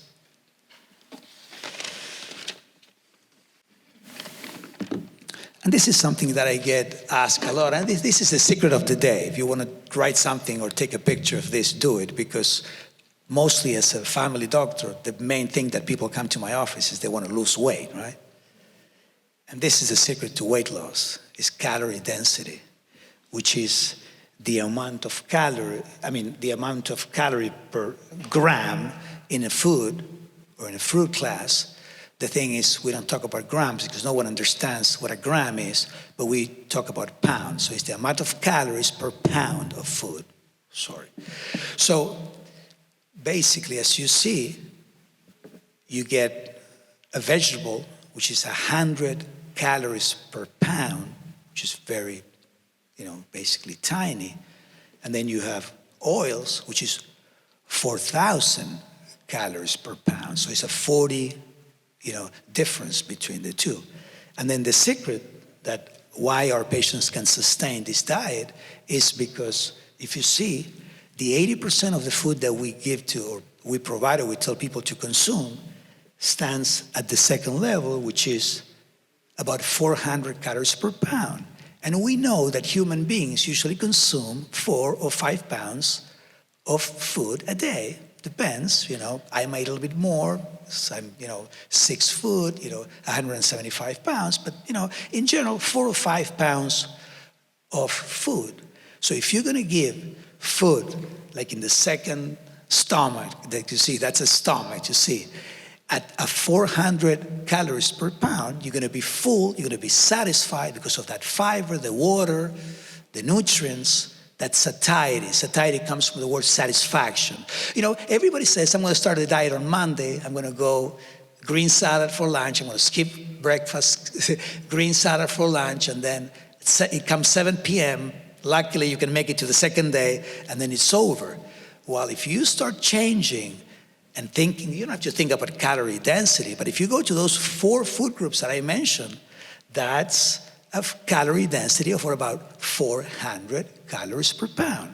So you're going to eat 2,000 calories, and you're going to get 5 pounds of food, and that's the secret. You're never going to be hungry. This is an interesting slide that I wanted to present, and I show it to patients because it shows you the composition of 2 types of food. Let's say dinners, a meal. Let's talk about a meal now. So on the left, you have 500, you see like a TV dinner, whatever, that's 500 calories. So people can have a dinner of 500 calories on the lower side, but 500 calories, it's okay. So 500 calories of plants on the left, and 500 calories on the right, when it says animal-based, of a meal that consists mostly of chicken, pork, meat, etc. Look at the difference. Cholesterol, 0 with the plant-based diet, 137 with the animal-based.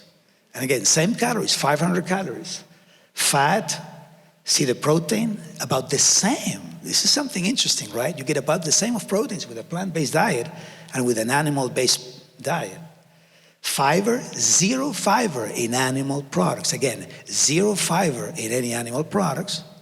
30 grams of fiber on the plant-based. You get the vitamins, you get the vitamins, you get the vitamins, all on the left side. Very little vitamins and nutrients and fiber on the right side. I think the problem we're having in this country is not protein. Everybody's crazy about protein. It's fiber. I think that's the magic word, fiber. So people ask me, but doctor, where's the evidence? Show me the evidence. Well, no one asked the evidence to eat junk food.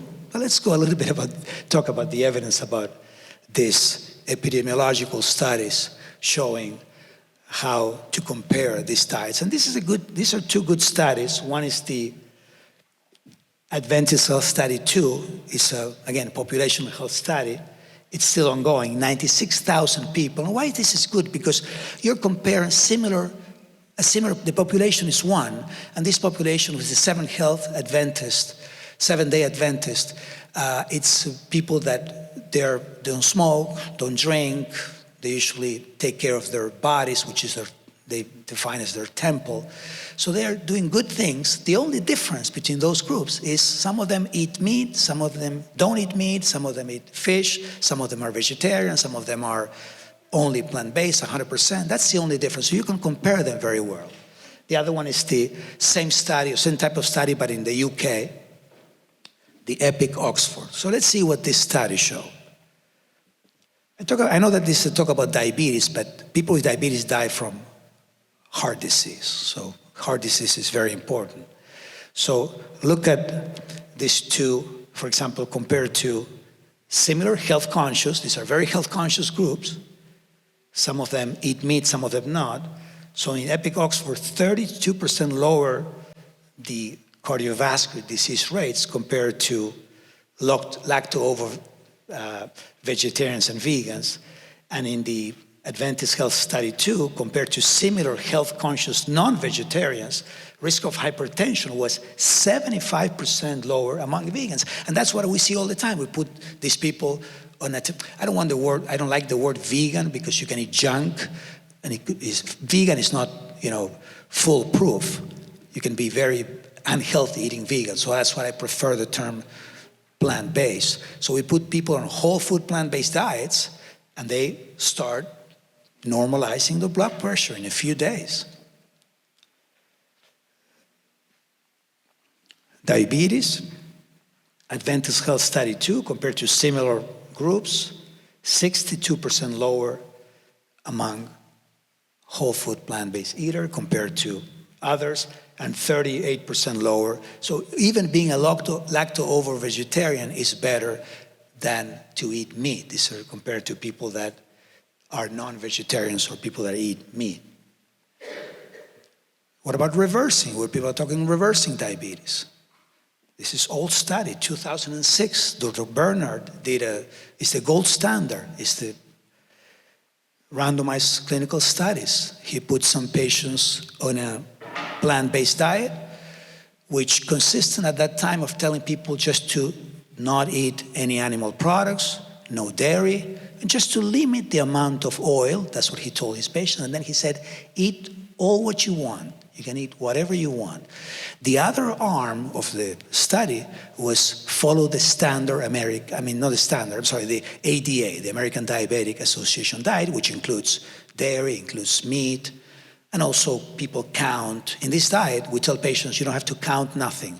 Don't count calories, don't count nothing about the palm of the, we just don't count calories, we don't count carbs. People eat 80% carbs. And he showed that basically, in this study showing that they would reverse diabetes. Neil Bernard in Washington, D.C. And the bonus, I know we're not talking about cancer, but it's better for cancer, it's better for kidney disease, 52% less kidney disease eating plants, and 31% fewer kidney stones eating plants. Diverticular disease, and first the diverticular disease, same diet is totally linked to colon cancer. So in this case, 72% lower diverticular disease among people that eat whole food plant-based diet. So this is ongoing. We started planning 2 years ago. For the last year, we've been doing these jump starts in all 4 boroughs. We're not in Staten Island, but other than that, we are doing these workshops. It's 10 days. We give the food with the knowledge, with the classes. I have to tell you how compelling Eric Adams' story is. When I get a patient stuck, I put them in front of the computer. When I started medicine, we didn't have the luxury of having a computer with internet. Now we have. So I put YouTube, I put Eric Adams, and I let a patient see his story, and it's amazing. I tell you how people, you can see their eyes starts open. They say, I know this guy. He was a big, fat police officer, and now he's the Brooklyn Borough President, and people know him, so it's so compelling for people to see Eric Adams' story. So we did one in Brooklyn City Hall. We are continuing to do this monthly at least. We're going to continue to do it, and we're going to get very soon with some data. Thank you so very much, okay?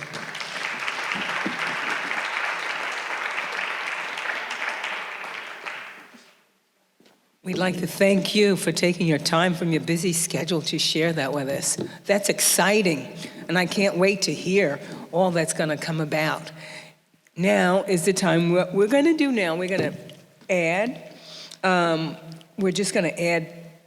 we're going to fast forward, as a matter of fact, and we're going to have our panelists come up now, and they will be discussing the comorbidities of diabetes from a physician's perspective, and you'll be allowed to we'll have questions and answers. The panelist is Dr. Marianne Banerjee,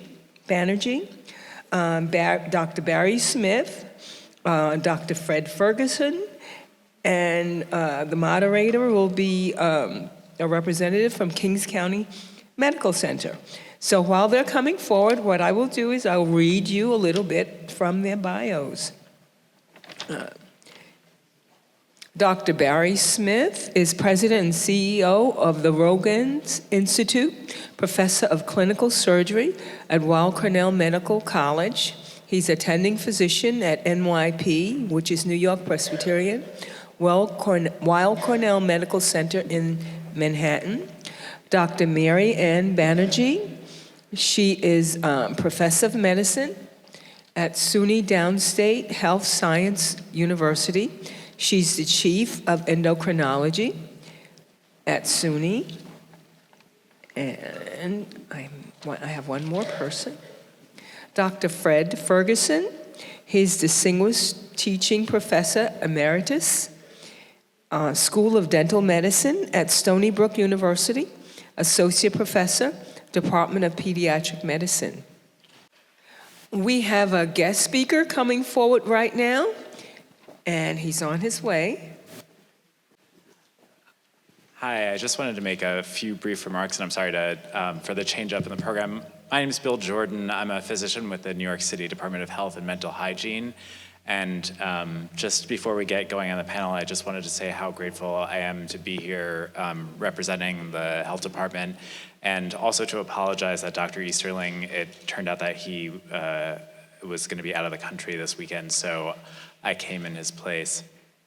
But I just wanted to say, that I'm so grateful for all the work that all of you here are doing to reverse diabetes and the impact of it on our communities. My own father had diabetes, and he was somebody who came over from Eastern Europe as a Holocaust survivor who had lived through the war as a young child. He was born in 1936. And then came as a refugee from Hungary in the 50s. And I often think about the trauma that people experience from adverse experiences while they're in their young life, and how that leads to shortened life. And my own father, passed away when he was 66. And while I was in training as a physician, and it's something that really stuck with me, that even though he had done all the things that he was supposed to, he'd quit smoking, he'd cut back on unhealthy foods, and probably wasn't getting as much exercise as he would have liked. But it sometimes still isn't enough, and that at the health department we think about all of the things that we've been talking about. But we also think about the burden of diabetes as something that, as Dr. Blackwell was talking about, really involves the social determinants of health and all the things that people are exposed to. I think, as Dr. Blackwell mentioned, there are very strong links between the income of the neighborhood you live in, quality, affordable housing, access to affordable, healthy food, safe places for physical activity, and social support that all have a big impact on whether you develop diabetes and whether you're able to control it. And that a lot of these things, are also true for hypertension, for high blood pressure, which many people with diabetes have both and at the same time. So I really hope that we can join together in opportunities going forward in the future, whether it's getting the word out like we're doing today, expanding services, working in coalitions like the Central Brooklyn Diabetes Task Force on policy, and really supporting neighborhoods in reversing historic disinvestment that's happened in many of the neighborhoods that we live in and work in. I'll just say, as a few of the things that we have coming out soon, we have a upcoming media campaign with partner stories coming out early next year, and we have a new diabetes health bulletin that is just about going to press and has things in it like social determinants of health, including encouraging people to seek help by doing things including calling 311 if they're having trouble paying for food, housing, or medicine, and really addressing that these underlying issues are affecting our communities. We've also been working to expand services. I've worked with many of you in the room in terms of expanding access to services like the Diabetes Prevention Program, and we're excited that we have the the most diabetes prevention programs of any city in the country because of the hard work of many of you, and also in partnership with the health department. I think one of our policy objectives has been getting Medicaid to cover diabetes prevention program, and many of you have also participated in our diabetes prevention network, and I invite you to join us in an upcoming forum we're having on December 5th at Somos, actually, to talk about how we can get Medicaid to do a better job of paying for preventive services, not just treatment. And finally, I would say that supporting our neighborhoods has been really important to the work that we've done together, whether it's assisting bodegas and corner stores to sell and promote healthier options, or promoting adoption of food standards by the organizations that we work with, and also the amazing work that many of you have done around expanding access to things like biking in our neighborhoods and doing urban farming, and that our local offices in Brooklyn have had amazing community partners in doing some of that work. So I think it also comes down to basic investment in our communities, and you know, some of the work that we've done at the health department has been in working with our partners, particularly in Brownsville around the neighborhood plan, putting health at the center of anything that happens, whether it's investing in more housing, investing in better access to transit, that we know that those things have a major impact on everyone's health. So in closing, I encourage you to reach out to us at our local offices, whether in Brownsville, Bed-Stuy, or Bushwick, and to continue to partner us with us on this work. As a public servant, I think that we do our best work when we partner with everybody in the neighborhood and when we are accountable to all of you. So thank you again for your time.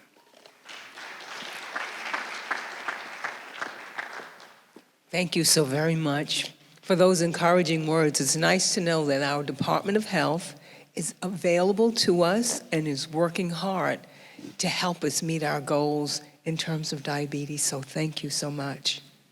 Good afternoon. My name is David Stevens. I'm a doctor. I'm a primary care doctor at Kings County Hospital. I'm happy to be representing that institution here. And it's a tremendous honor for me to be serving as the moderator for this esteemed panel.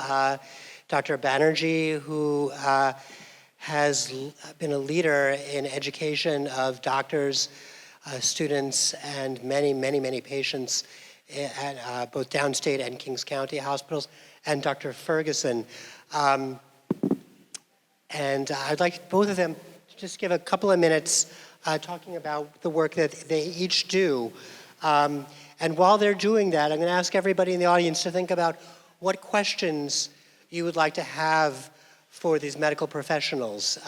Some questions were handed to me earlier, but this is definitely your opportunity to take control, and the questions that you have burning, this is the time for it. So, Dr. Ferguson, let you start.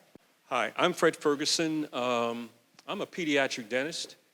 You're probably wondering, what the heck is this guy doing here? Well, I'm going to give you that in my message. I've been on a journey since probably started in the mid-'80s, and in fact, it began with an incident with a patient, with a parent. I'm not going to go into that. I feel that I am unique to be here, and the message I'm going to give to you. I want to tell you about 3 things that I've done that I want to give you some cred about myself. In the late 70s, I began a very innovative program for dental care for people with special needs, from newborns to the end of life. That started my journey, in my opinion, about what's going on in healthcare. The second thing that happened to me, I was very fortunate that 2 plastic surgeons who began our craniofacial team at Stony Brook put me as the director. So that gave me a really great opportunity to work with preemies and newborns born with holes in their faces. And that kind of got me going a little bit further about the problem in healthcare. And then lastly, in the late 80s, a lot of kids, children, infants, were coming from New York City out to Long Island with pediatric HIV infection. And that really got me over the top. So in a while, you're going to hear from me an opportunity that I'm going to present to you. I'm also an entrepreneur, and I have been working on a process to transform healthcare. And I believe, I'm going to say to you that I think you have a unique opportunity here. I'll get to that in a bit. But I was in practice till 2 years ago when I left Stony Brook. I am the Assistant Director of Pediatric Dentistry at Interfaith Medical Center, working with David Miller, and I'm here because he couldn't make it. I appreciate the opportunity, and I'm looking forward to the few minutes we have together. Thank you. Cool.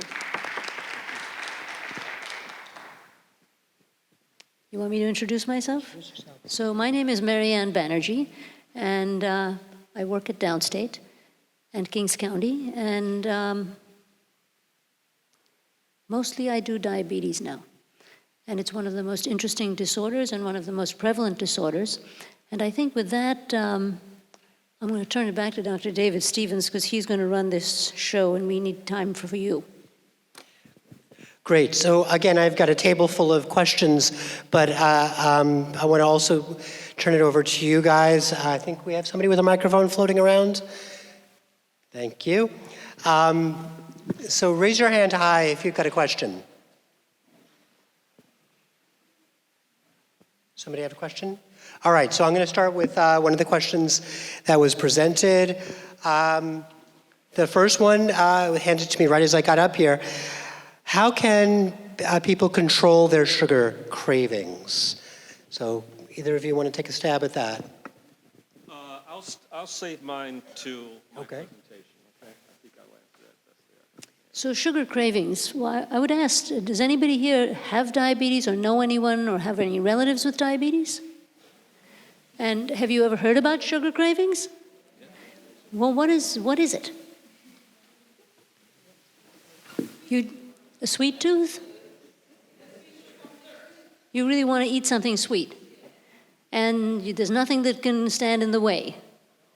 And I think Eric Adams mentioned that. I think he did, didn't he? He said, it's basically like somebody's got you, is holding you to the sweet, and you can't do anything about it, and it's got you and you don't have it. So diabetes is stronger than all of us, and it takes a little bit of time to get over our sweet tooth addiction. And I really think it is an addiction, and he mentioned that there's a crack addict in the room next door, and there's somebody having fried food or sugar in the other room, and it's very hard to get rid of it. So I think the only thing to do is to probably eat a healthy diet when you have diabetes, not take too much of your medicine as you try and transition from a medication-based diabetes to perhaps more food-based diabetes care, but it takes a while to get over that. And sometimes it's because your sugar is actually low that you have a sugar craving. So you need to be able to balance a healthy food and not have so much medicine on board that you can't overcome it. So some of it's an addiction and some of it's really a low blood sugar, and you need to sort of treat it in moderation with the right kind of food. Thank you. Again, raise your hand high if you have a question. Got a question out there?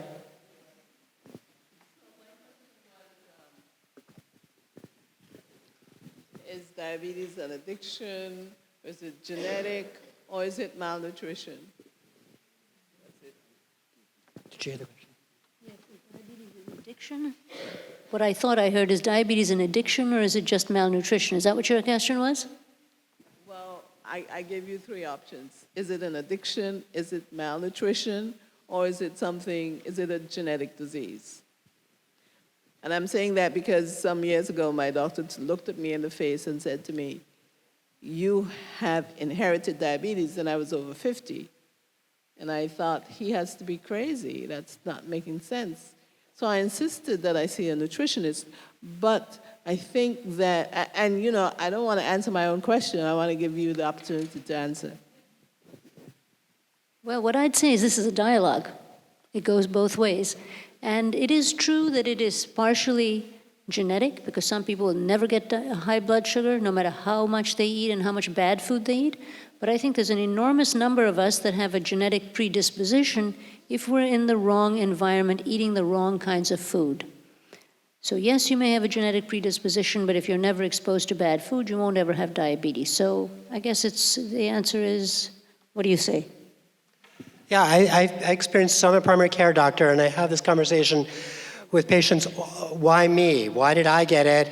And, my best friend who weighs 50 pounds more than me and doesn't exercise didn't get it. And luck has a lot to do with it. And the way we physicians talk about luck is we call it genetics. But that's the case. So it's really all the above. And the other option is an addiction. And I think Borough President Adams also really talked about it. Yeah, I think food, the way we eat, is as strong a habit as anything else there is. And changing how we eat is really hard. So yeah, it's all of the above. Any other questions? Or I'll go to, let me go to one of the questions I was given. So this is, I'm afraid of needles. Can I get insulin any other way? So can you deliver insulin any other way? Well, the answer is yes, but let me just first address the needle issue. You may be afraid of needles, but those needles are so fine nowadays. They're 35 gauge needles. They're about as large as a hair. And if you ever try to inject yourself, you'll discover it doesn't really hurt. So the fear of needles is really a fear, but it's not well-founded anymore. They used to be like bayonets, but they are no longer like bayonets. They're very, very fine, and they slide right in, and you have to use a sharp needle for it not to hurt. Now, what about other ways of delivering the insulin? There are many other ways. They're probably very much more expensive. There's an inhaled insulin version, but that also has its downsides because you're taking in a huge amount of insulin through an inhaler, which goes straight into your mouth and into your lungs. So you deposit a lot of the insulin into the lungs, and a smaller amount gets into the circulation. So one thing that happens is your lungs are exposed to insulin, which is a growth factor, and there's always been a concern for these growth factors to develop lung cancers. And the second thing is you don't exactly know how much insulin you're going to be getting into your bloodstream. So that's one issue about inhaled insulin that has been, it actually I think is a drug right now. And the other way to get extra insulin through an oral route is to take some of the pills that we have that make you make more of your own insulin, if you can do that. So does that answer the question of somebody who asked the question? Okay. So the next question I'm going to throw over to Dr. Ferguson. I don't want to give him a pass here. Why don't medical professionals talk about healthy eating more? One answer. We have a fragmented, busted sick care system, okay? And in fact, I'm going to show you a slide that shows you exactly kind of where we are and we tend to stay. But your physician has no more knowledge about their mouth than you have of yours. And that's a real problem. And we're going to talk about how to solve that. That's going to be one of the things, very briefly, I'm going to touch on. But that's really, an excellent question. Excellent. So I'll take your question right next, but I want to ask a follow-up question. One of the things that I've learned practicing medicine now for a long time, is that we used to talk about nutrition, and sometimes we still do, as you need a nutritionist, you need a specialist. It's this very specialized area that a primary care doctor or a vascular surgeon can't get into because it's too complicated. And I think we've done a disservice to healthcare providers because I think anybody with a license ought to be able to talk about some of the basics. More fruits and vegetables, no sugary drinks.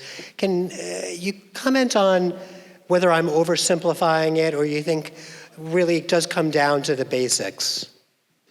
I don't think you're simplifying it at all. And again, part of what I want to talk about or allude to is that, we don't have health care. In fact, when I give talks, I like to ask people, I like for somebody to tell me what health is. I've only had one person, since I've been asking that question, answer it just like that. Everybody else has to kind of search for it. But when I ask, well, what's Care, what's the health care? Oh yeah, when I get sick, I go to my doctor. That's our problem. And that is, we predictably, trying to get in my talk, we predictably allow ourselves to get to a place where we don't leave ourselves much options. In fact, you're not leaving your healthcare provider much options either. So again, I'd like to defer that until I give my presentation. Great, thank you. Can we take the question from the woman in the green sweater? We've been talking about reversing diabetes. How far into the process, like if you're already on dialysis, is it the plant-based still useful in reversing? I just want to know at what point is there like the plant-based, it probably could help, but it's not going to reverse. Right, so I think that's a wonderful question. So in medicine, we talk about 3 stages of prevention. There's primary prevention, trying to prevent the disease ever from starting. There's secondary prevention, which is catching it early. And then there's tertiary prevention, is you have the disease, but can you prevent the complications? And I think that's what you're getting on. If you're on dialysis, is it too late? I've got my answer. I'll throw it to Dr. Banerjee, see if she has an answer. Well, I think you're absolutely, that's very well stated. The question is, if you go on a plant-based diet, can you get off dialysis? I don't know the answer to that one, but you could prevent many of the other complications, or at least hold them to where they are and prevent the progression and worsening of, say, blindness or nerve disease, etc., or heart disease or hypertension. Does that answer your question? So that ties into one of the other questions that somebody wrote out before, which was, does having diabetes mean that I'm at other risk for other medical problems? And as has been mentioned, most people with diabetes, what they will die from is heart disease. And actually that's even more true of people on dialysis. They don't die of the kidney disease because they've got kidney replacement with the dialysis. But what they do die most frequently of is heart disease. And so anything that can reduce your blood pressure, reduce your cholesterol levels, will work, right? Physical activity still works even after you're on dialysis. And plant-based, do we have studies? I mean, we like to talk about studies, and you've seen some data. I personally have never seen a study of people on dialysis switching to plant-based diets. But if anybody's going to do it, it ought to be us. We should be the ones testing that. So I think that would be a wonderful study. There's a dialysis center run out of Downstate, run out of Kings County. We could do the research. But I can say, as a physician, there's no harm in trying. And from the way Dr. Adams, he should be a doctor at this point, right? The way Borough President Adams described it, the benefits are seen really in weeks to months. The blood pressure starts to come down, the weight starts to come down. I think I would do it speaking with their physician, but speaking if it was my patient, I would say, thank you for asking, yes, let's try it. Other questions? One all the way in the back.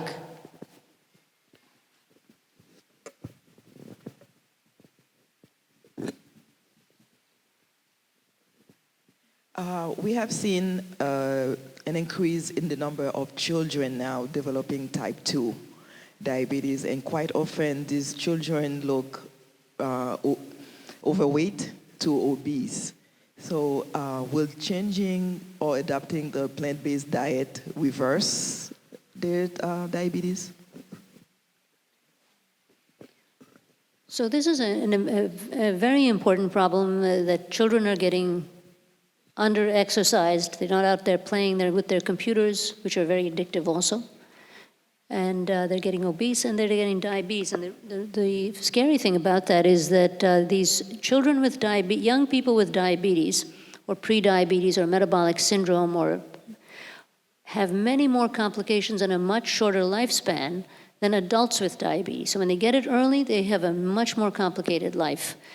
And I think that's one of the things we absolutely have to change. And I think that's very reversible with changing diet and changing physical activity and changing the stress that they must be going through.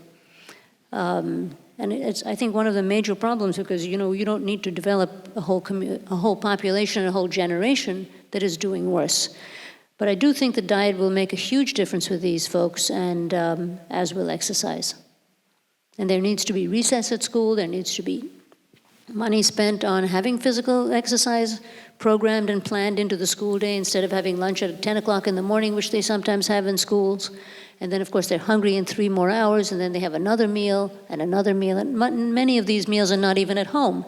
They're all at school with unhealthy diets. So you need to lead the charge in the community for the change like this. Does any more questions? Bring it. So I have a question that I actually like the group to answer because I've had some experience, and I'll admit this, I'll be completely honest. As a primary care doctor, I'm sometimes a little afraid to talk about plant-based diets with my patients.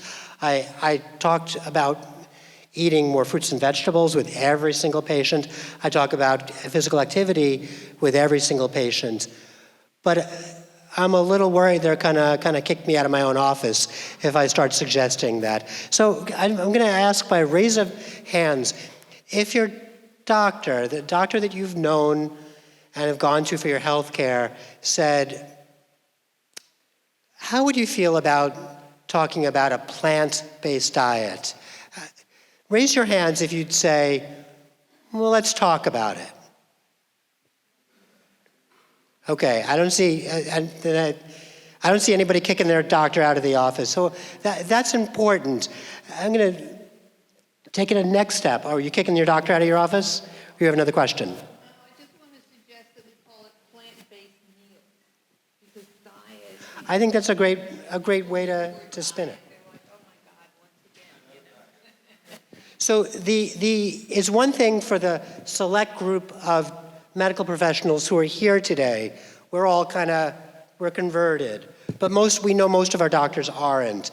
And so the question I have again for the group is, how many of you would feel confident going to your doctor and say, hey, doctor, I want to talk to you about adopting a plant-based diet and starting the conversation yourself. Raise your hands if you would feel confident doing that.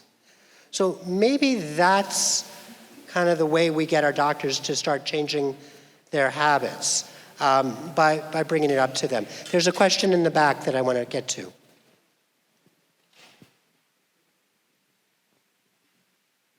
But, I mean, clearly we heard that the doctor is not trained to talk to you about a plant-based diet or, you know, I think that, I know with my situation, I insisted on meeting with a nutritionist.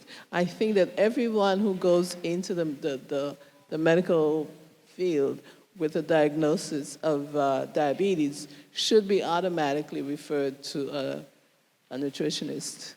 Because if we understand clearly that the diet does have a significant, make a significant contribution to the outcomes of our health, then we must take that into consideration. I mean, the doctor, of course, wants to control the situation and to control, you know, everything in medicine. But there's a nutritionist. The nutritionist should be the person should be automatically referred to the nutritionist, and I just think that that's the way it should happen. So I think your comment is a good one. Is there a question that you wanted us to answer? Is there a question? No, I was just responding. I was responding to what you were saying, because the thing is, should the doctor handle that, or should the nutritionist, who should already be? So is the question, should the doctor handle the diet counseling, or should that go to a special nutritionist? Is that the question? Okay. Either of you guys want to take it? I'll take it. I think that everybody is responsible for nutrition. And yes, you, the doctor sitting in the office, like Dr. Stevens, can launch it, or a nutritionist. Very often patients say, I can't take another morning off from work to see a nutritionist and to pay a copay. So I think that, but nutrition is everybody's responsibility. At least that's the way I would think of it right this minute. And plant-based nutrition should be taught and promulgated throughout the community at every single level and supported by your doctors and the nutritionist. So we're out of time for the panel. Give our panel a round of applause. And you've been challenged to go and talk to your doctor with insight and wisdom. As we said, if to close, we are going to have a brief prayer to close. And, we had a charge to actually give. We don't need to go into the charge right now. We have to stop. But if you remember what I said, that my philosophy in health teaching is for one to return to optimum health, one has to reverse the path to get to where you're at, to get back to where you ought to be. So where it starts, for us to understand disease and death, we have to understand life. Is that right? And if you understand life, and you know that life, there are three elements that are responsible for life. The number one is oxygen. If you're a creationist, you know that when God created us, we weren't living. Breathing us the breath of life, and man became a living soul. So the first element is oxygen. After he became a living soul, the first concern you would have, if you ever seen a calf born, when a calf comes out, the first place it goes is where? To the breast. So after you're created, the first thing is food, is that right? Nutrients. If you understand the person, it so happens that the same two elements, oxygen and nutrition, that is responsible for life, happens to be the same two that are responsible for disease and death. The pathological process of how they become our enemy is important to know so that we can prevent or we can reverse. And so this is knowing that. So if you understand that the person that this enemy, that these two elements, oxygen, nutrients, are becoming our enemy, is affecting the person. The person is structured in 7 levels. First, we are an atom. Second, we are molecules. Third, we are cells. Fourth, we are tissue. Fifth, we are organs. Sixth, we are organ systems. Seventh, we are the organism. The dynamics of this person is the cells. Everything happens with the cells. The oxygen and nutrients must get into the cells. The cells produce ATP, which is what? Energy. If you don't have energy, you don't have life. So you need energy for life, and the only way you get it from oxygen and nutrients. You can't get those nutrients getting into the cells unless it's broken down, so you need enzymes to do that. Isn't that right? And those are the 3 things, all right, that is responsible. So if we know for a fact that life, you need to get the oxygen and nutrients in, you know that the pharynx, or the throat, has 2 parts. It has the oropharynx and the nasopharynx. Is that right? The naso affects what? The oxygen. The oro affects what? The nutrients. It starts here in the mouth. Everything starts there. That's why this is crucial. Everything. That's why we close with this. It's important. Diabetic is a metabolic problem. Okay, it's food, it's eating. And eating, you need not gums, you need teeth. You need teeth. Dental. All right? So please, January 18, we are going to be dealing with the town of East New York, Bronxville. This is the village of Bedford-Stuyvesant and Bushwick. It's going to be at Thomas Jefferson High School. We are really going to have it. This time we're going to have a lot of all the churches out there doing it. So please come out. We're going to put you first, brother. You Pardon me? He has to have a second knee replacement? All right. We'll work it out. Don't worry. We'll work it out. Thank you very much, ladies and gentlemen. Let's have a word of prayer. Father God, we thank you for these people. We thank you because you said in your word that you wish above all things that we may prosper and be in health, evenly as our soul prosper. So we thank you for these professionals, these people that are given their time to come out and educate our community in ways that they can prove our help so that we can indeed please you in taking care of our bodies. Thank you. God bless you. Have a very good weekend.